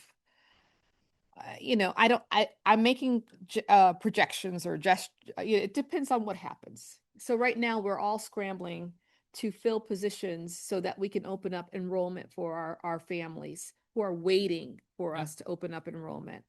And we can't take in students until we know what staff we have to cover those students. That's an issue. The other thing is that we also need to know the needs of the students that we have to provide. And then we also have to have a nurse on call. So there are different aspects that are required of us. And we have some projections. We had some numbers for our site coordinators that was listed in the strong budget. We had some we put the amount for the director. We also put the amount for the nurse. And so as of right now, if those additional funds, if we don't get additional funds, we have to look at our level services and move things around. So right away, we already know that I have a teacher to cover our third grade need at Bridge Street. That's already covered, regardless of whether we get any additional funds or not. And that's due to the fact that we're closing out a classroom at one building and I can move that teacher to another building. So there are some creative things that we can do within the level service budget.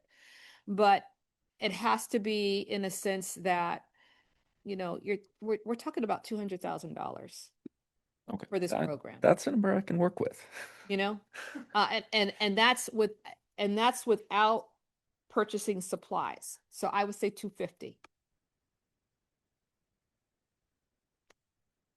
And I believe Bobby could tell us what's in our revolving fund right now. It's not 250. No, I mean, I understand it may have problems going forward. What I don't want to have happen is get to the fall and then it doesn't happen because we were $100,000 short or something. Well, yeah, and but something's going to happen. Now, it may not be as robust as people think it's going to be, but it's the first year. So if you Yeah. give it time to build. Does not as robust mean like less than all buildings or It could less of an offering? It could happen in one building and not the other. It depends on the staffing and where they want to work. So, we just have to wait to see who we're hiring. Right now, the director's on board, and I know that she is quickly working to get the site coordinators as well as the other additional staffing. We are working with IT, who's helping us with our new platform for registration for our parents, and things are moving, but not as fastly as people want us to. But things are moving. They're in the works, and something will happen. But as I said, I can't project how robust these programs will be. And when I mean robust, so we're saying capacity of maybe 50 students at Bridge Street. That may not happen the first year. It may be less. So these are all. All right, thank you. I think that does start to answer my question. In terms of, a comment on this, I think we need to be honest that level services means sustained under services. I mean, we've got the DESI report, we hear about all these needs that we are not meeting. And, I understand there's a little bit of creativity for a few things like, and I don't want to put outsized emphasis on the after school. But we really can't expect the school committee or, the new superintendent to somehow creatively make all of this work. We need to look at the real funding problem. And unfortunately, that's that the last two mayoral administrations have sold us on the idea that our community's ratio of spending on people to spending on things should be driven not by our actual needs, but instead by how accurately we can estimate the coming year. Okay, estimating is hard. But when we underestimate, we end up with extra money. Instead of putting a sensible fraction of it into the coming year's budget for people, we lock it away and we say that 11 out of 12 of it can only be spent on things and not on people. And that's how we get to the situation of being told that we'll need an override before this time next year. When the request to put that on the ballot comes before this council, we'll be told it's needed for people, especially teachers.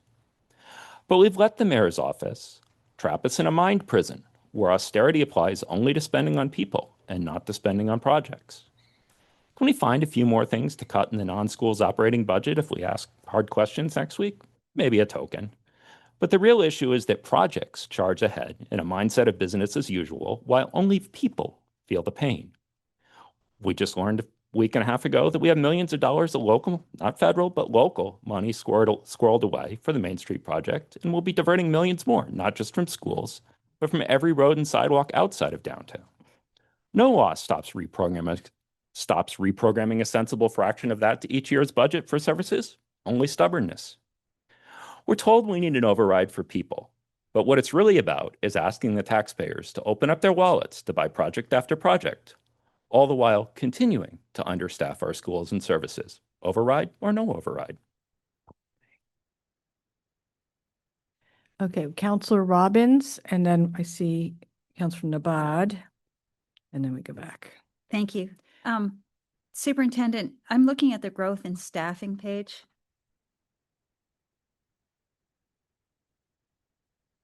And the figure that you have is the increase of 53.06 FTEs or 10% increase in staffing, which it is if you go back to FY20. Do you have that page? Yes. Okay, that's sorry. perfect, sorry. But, you know, it's interesting, isn't it? Because 2020 and 21 were our pandemic years, and they were volatile. We had kids who came back to school and really needed a lot of support as they were coming back. But if you actually look at the last 5 years, which is 22 to 26, the growth in staffing is actually only 1.1% increase, and I believe about 6.36 FTEs. Am I right about that? I mean, if we altered it sort of into where we're looking at kids who are in serious crisis coming back to school, we're looking at years where we really we needed to do some serious expenditures. We also had some support then from ESSER funds, and then projecting it forward. I just want to make sure we're talking about you know, real numbers when we come through there. So if I'm understanding, this is just another way to look at the differential or the variances between the different years, and that there's small increments. And I did a total over the 6 years. So that's just another way to look at the data, but yet there still has been an increase over the years, correct? Yes, but it's not, it's really, it's not 10% really when you look at the actual last 5 years, which seems to me to be a relevant number to work with after post-pandemic. Well, we are looking at different children. I always want us to be mindful of that we have children, as you know, as a professional, who've come with extraordinary needs from a really traumatic experience that they went through, and they're still very much with us as those children are growing up. We've heard so much from the elementary school teachers about the tremendous needs that children are still having coming into the system. I wanted to think about that. I had a question as well, as was voiced earlier, about the strong budget staff costs. And I heard you say you went for, I think, an average of what the faculty earn at this point that are in our employment. Do you actually hire in at that level? Or do you, I mean, with step increases and seniority, it used to be there was a 5-year seniority max to bring teachers in. Yeah, so let me just tell you, over the last 2 years, the principals have been hiring high over that amount. And I think Bobby can speak to that as well. And so, first of all, when we hire, we want the best. We want the most qualified. So we're never going to downplay getting something less just to have a cost savings. I just want to say that. So they're depending on the specialties, and the years of service that teachers may be coming in, will determine what those salary rates are. And they have been high. They have been coming above that 94,000. On occasion, we might get a new teacher who's fresh out of school, or maybe someone who's maybe has 1 or 2 years in experience. But that's rarity. That has been a rarity since I've been in this district.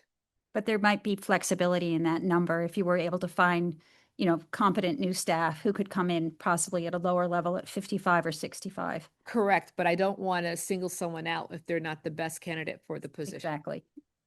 Just to know that there might be some room for movement there. And I'm going to remind us that we did have a strategic plan. There was the plan that you worked on with, I think, a number of city employees for an entire year, which came out with some goals. And you and I worked on one committee in that.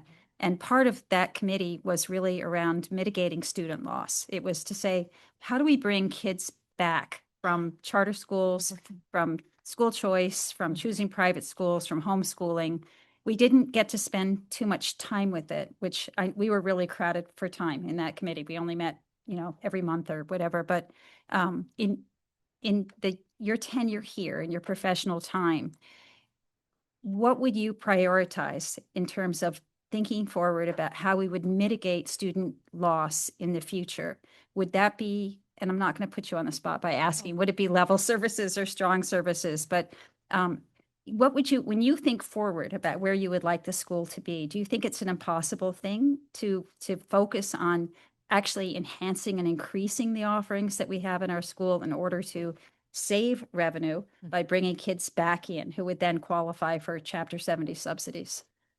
So that's one way to look at it in terms of your marketing. I'm not going to respond to the which budget will do it, because it's not really about the budget. It's about what the district offers. It's about what the district's perception is.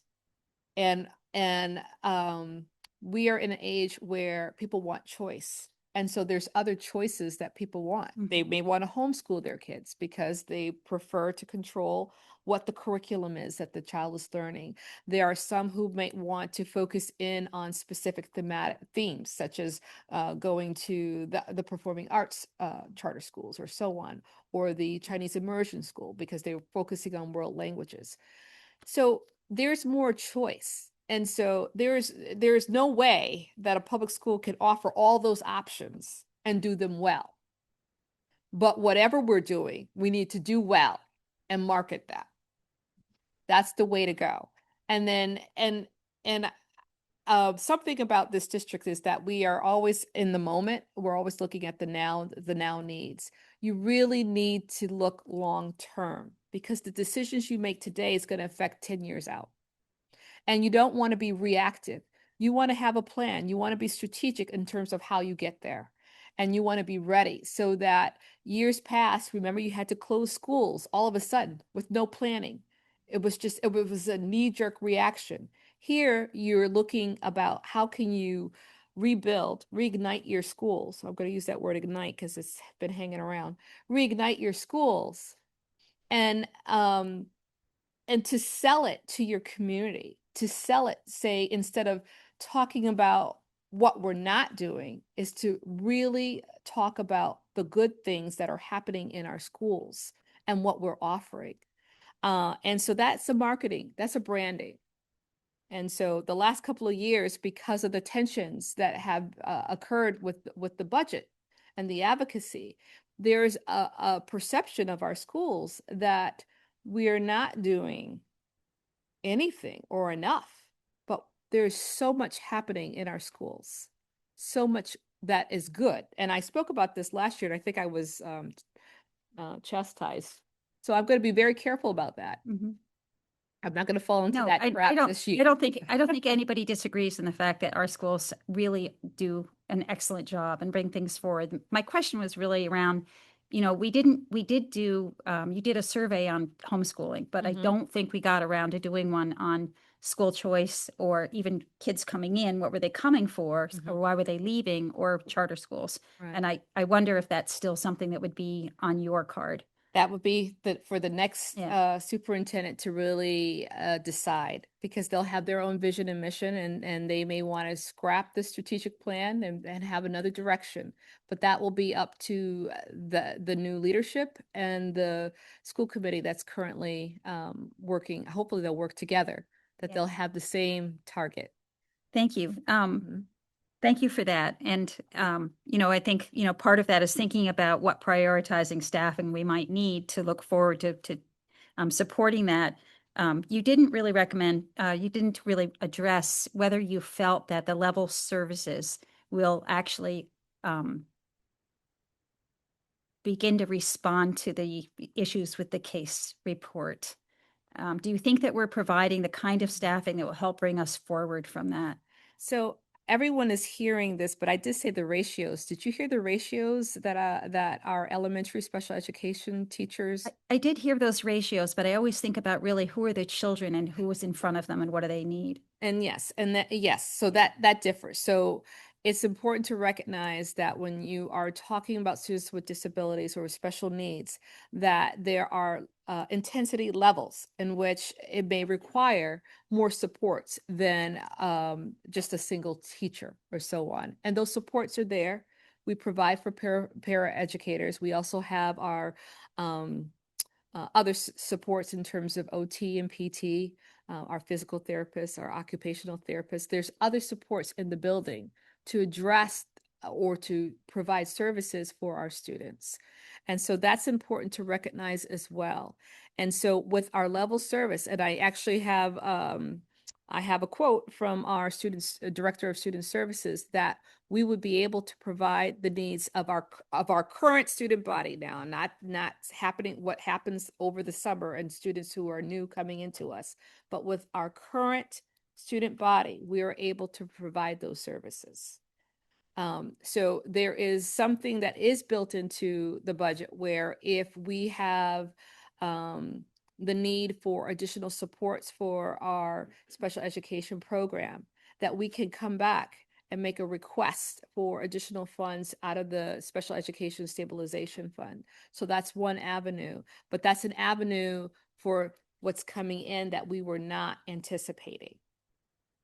So you wouldn't advocate for actually starting off strong and having those positions that we might need later in the year at the beginning of the year? Sort of. I didn't Yeah. say that, so you're putting words in my mouth. But what I'm saying is with the level service budget, with the student population we currently have now, Mhm. we would be able to provide those services next year. I'm sorry that I'm just going to push it one more piece. No, that's I'm so- okay. Yeah, okay. Which is, do you feel that we could operate on that plane if we have teachers or paras who are unable to be at school that day? Will we still be able to meet grid requirements? Well, see, so now you're asking a different thing, and you're also asking about in terms of we can't hire extra staff to cover for the staff that we have. That we have subs, but the problem is that if our staff is not present, then those services are not done that day, and they would have to be addressed on another day or made up services. And that's something that we are addressing now. But having extra staff to cover for the staff that don't show up, that's an interesting thought of increasing more of your budget in order to cover that. Well, yeah, but that's what we're talking about. So that's the Yeah, but- question. but- Yeah, but so that's- full-time subs. Yeah. So But- we do have yeah, some building yeah. stubs. Full-time. Yeah. And we Yeah, actually, that are well, they're not paras, yeah. full-time. They are, Yeah. we have them, I believe that there are 2 or 3 days a week, and Bobby can speak Yeah. to that. Okay, thank you. One more thing, and this is for the mayor. Sorry. Sorry. Okay, just one question for you. And this is generic, but when we talk about how we've budgeted our money over the years, one thing that we've come up with before, and I'm just going to put it out there again, you talk about money that we would have to take out of the fiscal stability fund in order to fund schools, and we don't want to use that for recurring expenses, which poor Charlene should have it tattooed on her arm, I think, at this point. But I'm just keep coming back to the Medicaid spending. And I actually had an opportunity to go back and look at the 5 years of Medicaid receipts that we got from the schools for the work that school paid personnel did that was submitted to the city, and like ambulance, what went into the general fund. And thinking about what that $5 million would have looked like if we in fact had invested it in the schools, or what we could call on now. And I know it's history and it goes back there, but my question really was to think about if we had actually addressed those monies back into the sources that created them, do you think that we would be having a different conversation right now about funding schools? No, because averages 200 or so. It was up to 235,000 last year, but it's dropping. Yeah, it's been dropping. So no, we're talking millions and millions of dollars. You know, the strong budget is asking for millions more. So no, I don't think so. And you know, this is a discussion from the past, but not some districts direct those directly to or some municipalities direct those directly to schools, some don't. We didn't. I changed that. So now it goes to the schools. Thank you for your answer. Okay. We can circle back, but I want to get to counselors who haven't spoken yet. So that would be Counselor Loisel, and then I think Counselor Nabad, did you have your hand up? Okay, no, that's fine. And then back to, right, okay. Okay, let's go to Counselor Loisel and we'll Thank you. see who else wants to speak, and then we Thank can go back you. to people who've spoken. I just want to say, I really appreciate that you gave the enrollment figures. I think that's totally relevant to a conversation about the budget. So thank you. I wanted to confirm something. The level services budget, I mean, I think this is a question I know the answer to, but I just want to make sure, does not include any layoffs, right? No. Correct. Okay. So if we, if the city council approves the mayor's budget and the level services budget is included in that, what then happens? Does the school committee go back to the drawing board and figure out how to revise their budget? And if they do that, I assume that they have to do that. Alena could answer this too if she wants to, but could you take those priority positions, Bridge Street School, third grade teacher, sped teacher, Ryan Road, all the priority positions that she listed, and look at the whole budget and say, well, maybe we can make some changes and put some of these positions in the budget? So I will defer to Vice Chair Bartoli on that, and then I'll tag on to her comments. Thanks, Dr. Bonner. Yes, we could do that. We could do that. That said, I think that many of us are reluctant to do that, and that is one of the things that we're speaking to tonight. But yes, that would be a possibility, and those are also choices that could be made once we're transitioning into this new leadership team, if a different approach is taken to how things are structured and managed. Yes, and I'll go back to Dr. Bonner in case she wants to add or correct anything that I've said. This is my first time doing this. Thanks for your patience. So as I pointed out earlier, that we already know that we can fill that third grade position. There are some things that we can move around. There's not much wiggle room. We can see what savings we have for retirements that are coming in. There are some contracts that are pending. There might be where they may not want to fill a position, or maybe make it part-time that's already vacant. I wouldn't suggest that we make any reductions in force of our current staff. So it would be limited in terms of what vacancies we have that we can do without, maybe some reductions, those kinds of things. But that'll be a conversation with school committee. And so just so I know, after the city council approves the budget and then the budget goes into effect, if it's the level services budget, you have to revise the budget and bring it to the school committee? So this is a very active school committee. It seems like they're revising it for me, but I'm hoping that we're going to do that collaboratively, that they allow me to be the support and advocate for my principals who have listed their priorities. And so we'll see how that goes. But once this body approves the appropriations, then it's up to the school committee to receive those appropriations, and then they can move line items as they see fit. Okay, thank you.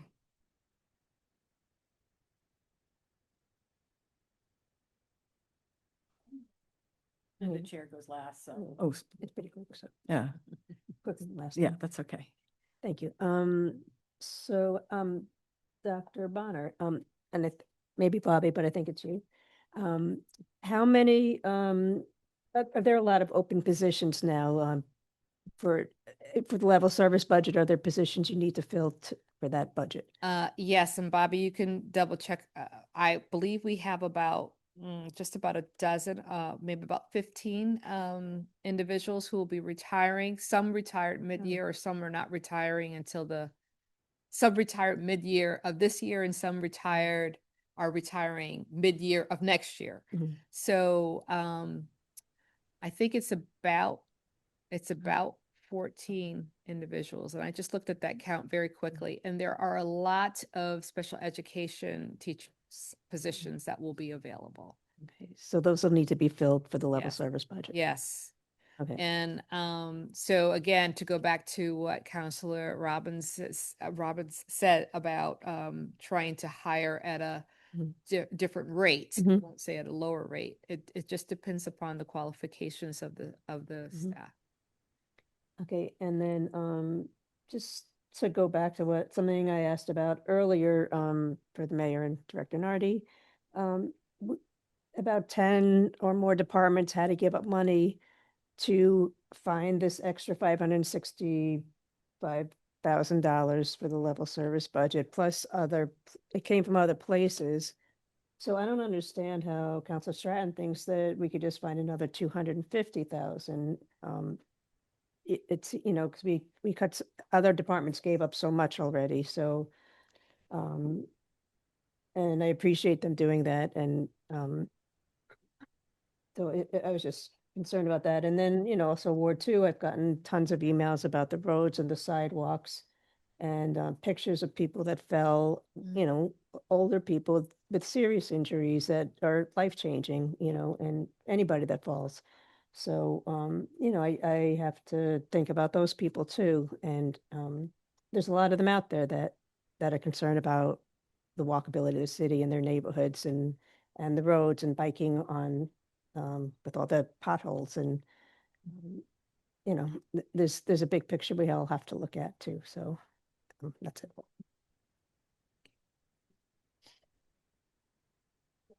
So I didn't hear a question in that, but I want to go back to something actually that Councilor Robbins said, because you mentioned the fiscal stabilization fund. So that is the one stabilization fund that we do use for operating because it's part of a plan that it then gets renewed with another override.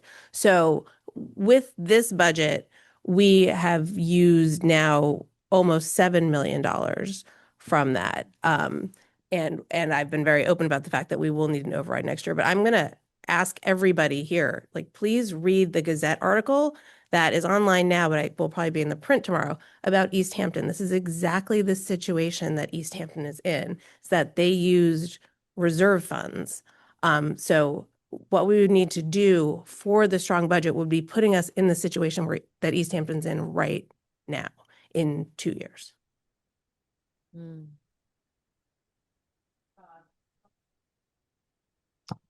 Well, to answer both Councilor Clemmer and the mayor, East Hampton doesn't have $4 million of local tax money sitting in a bank account dedicated to destroying its downtown and making it more dangerous to bike in.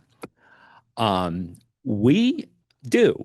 And we not only had to siphon money away from schools and services to collect that by, the fiscal stability fund, that's 1/12 of our budget estimation. That's the only part we're allowed to use for people. The other, excuse me, I'm speaking. Do you have an interruption? Point of clarification. What is your? Yeah, so we just spoke about that the school money and the Picture Main Street money are two different things. And That's who? That's the whole point. They're not different. Okay, guys, listen, the I hear you take it. that I hear you. And we cannot use the money. What law? What law says that? Okay. What law? Please cite a point of law. Point of order. Okay, I had the I floor hear and you. I'm speaking. Everyone stop for 10 seconds.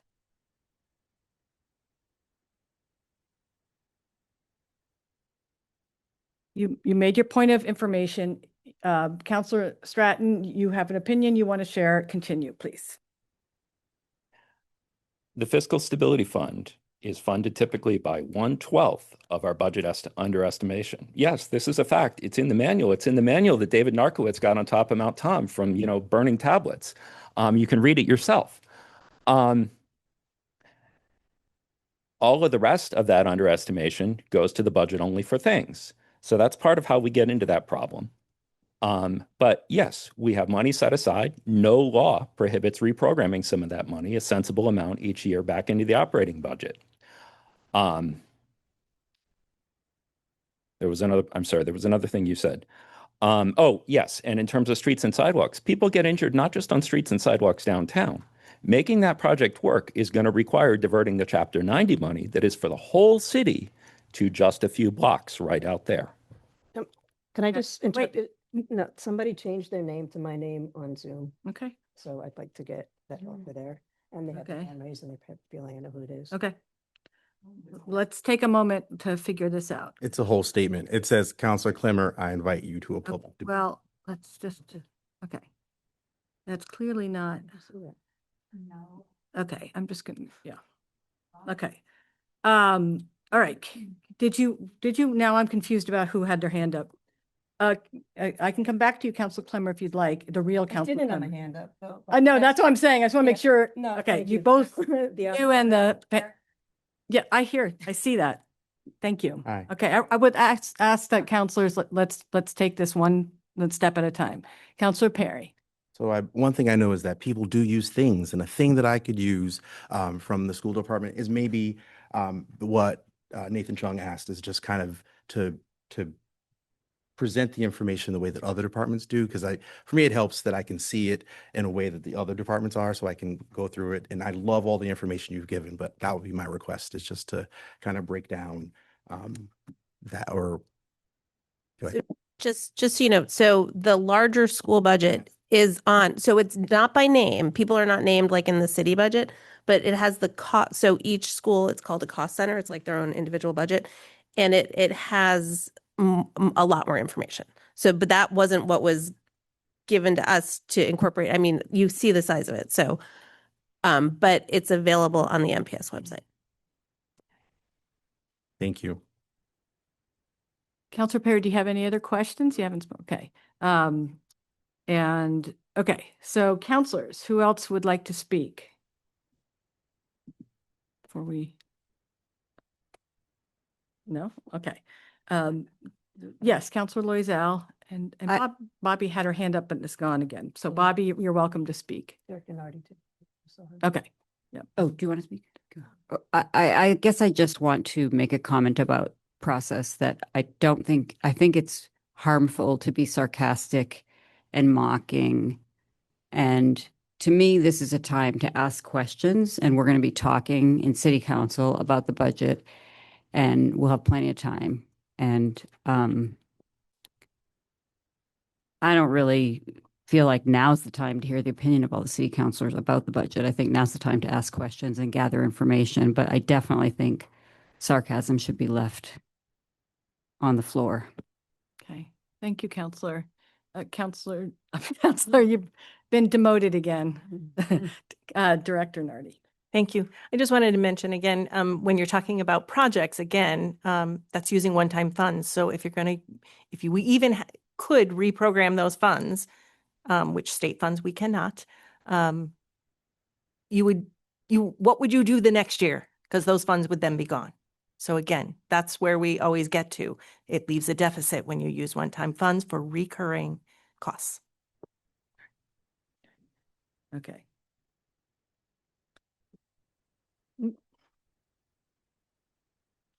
Okay, let's see. It's getting, Bobby does not have her hand up anymore. So I check with Elena.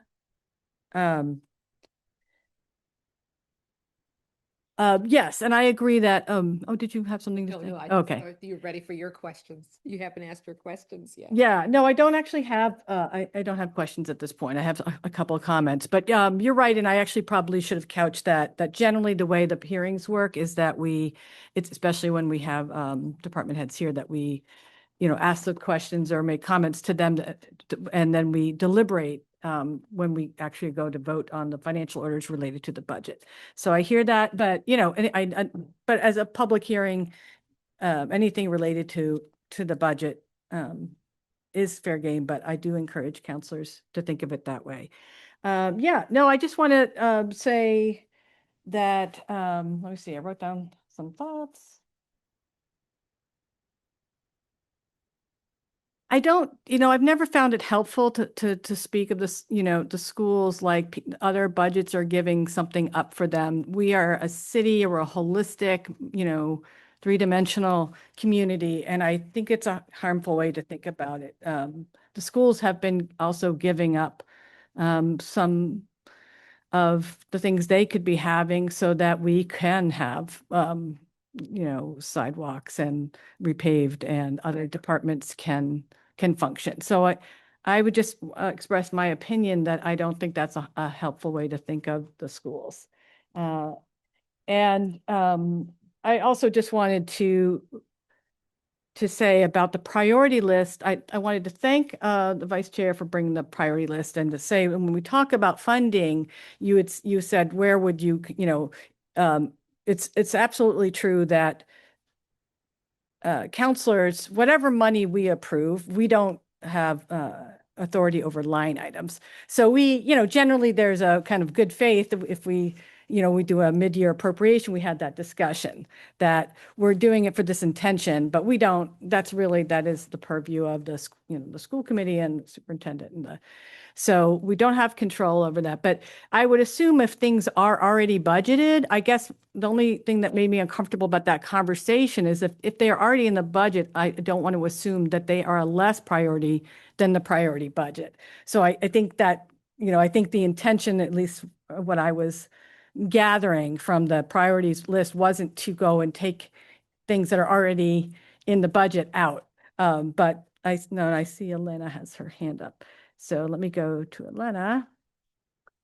Let's see, she's not, okay. Can you unmute? Yes. Elena? Yeah. Yeah, I just wanted to concur with what you're saying. Particularly, I believe the question came from Councillor Loisel that what you're saying, President Mayor, is how I'm thinking about it. That these are priorities beyond level services, and we'd be reluctant to reprogram the budget to incorporate them, unless, of course, as Dr. Bonner mentioned, we could look into some of the thoughts that she had raised about that. Okay. Okay. So excuse me, Did you have? Yeah. Councilor Perry. Thank you for letting me look at this information. I think what I would request is the next time we kind of separate it the way we do in the budget book with the personnel separated out. So it's easier for me to see the people versus the things. And that I know the information is here, but that's kind of what I was asking for. Thank you. Thank you. Counselor, if I could just mention the salaries of all public employees are on the city website. Okay. So I'm going to model what Councilor Loisel was referring to. I have further thoughts and comments, but I think they're more deliberative. So I would say, counselors, feel free to make any other comments or questions, but I would like to wrap this up and knowing that we'll have further time for discussion. And our time now is really with the department heads. So anyone have any further, and with Vice Chair. So anyone have any further questions for them? And Yes. I don't know if you're still on, Bobby, but thank you. Yeah. You really will, we will miss you. And you've always been ready to answer questions and come prepared and say, if I don't know, I'll go find out. I think Bobby has her hand up. Hi, Bobby. Thank you. That's all I was going to say. Okay. Thank you, Bobby. Okay. All right. Any other further comments or questions? If not, we will wrap up. That was the last thing on this. So we're going to continue the public hearing to next Tuesday. Well, I'll move to adjourn then. And then, yes. Second. All those in favor say aye. Aye. Aye. Okay. Any abstentions or oppositions? No, clearly not. Thank you, counselors. That's a lot of work. Thank you, department heads, and thank you, the public, for joining us. You're here late. I'm here late. She said I was late. I got here 5 minutes.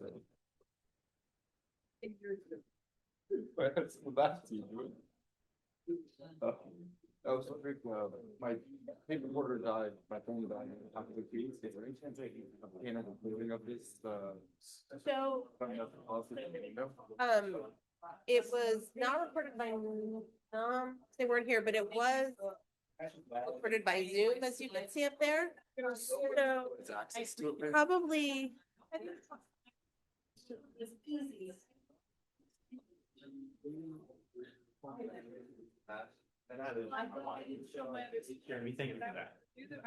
Oh, thank you. Yeah. Seriously. Of course.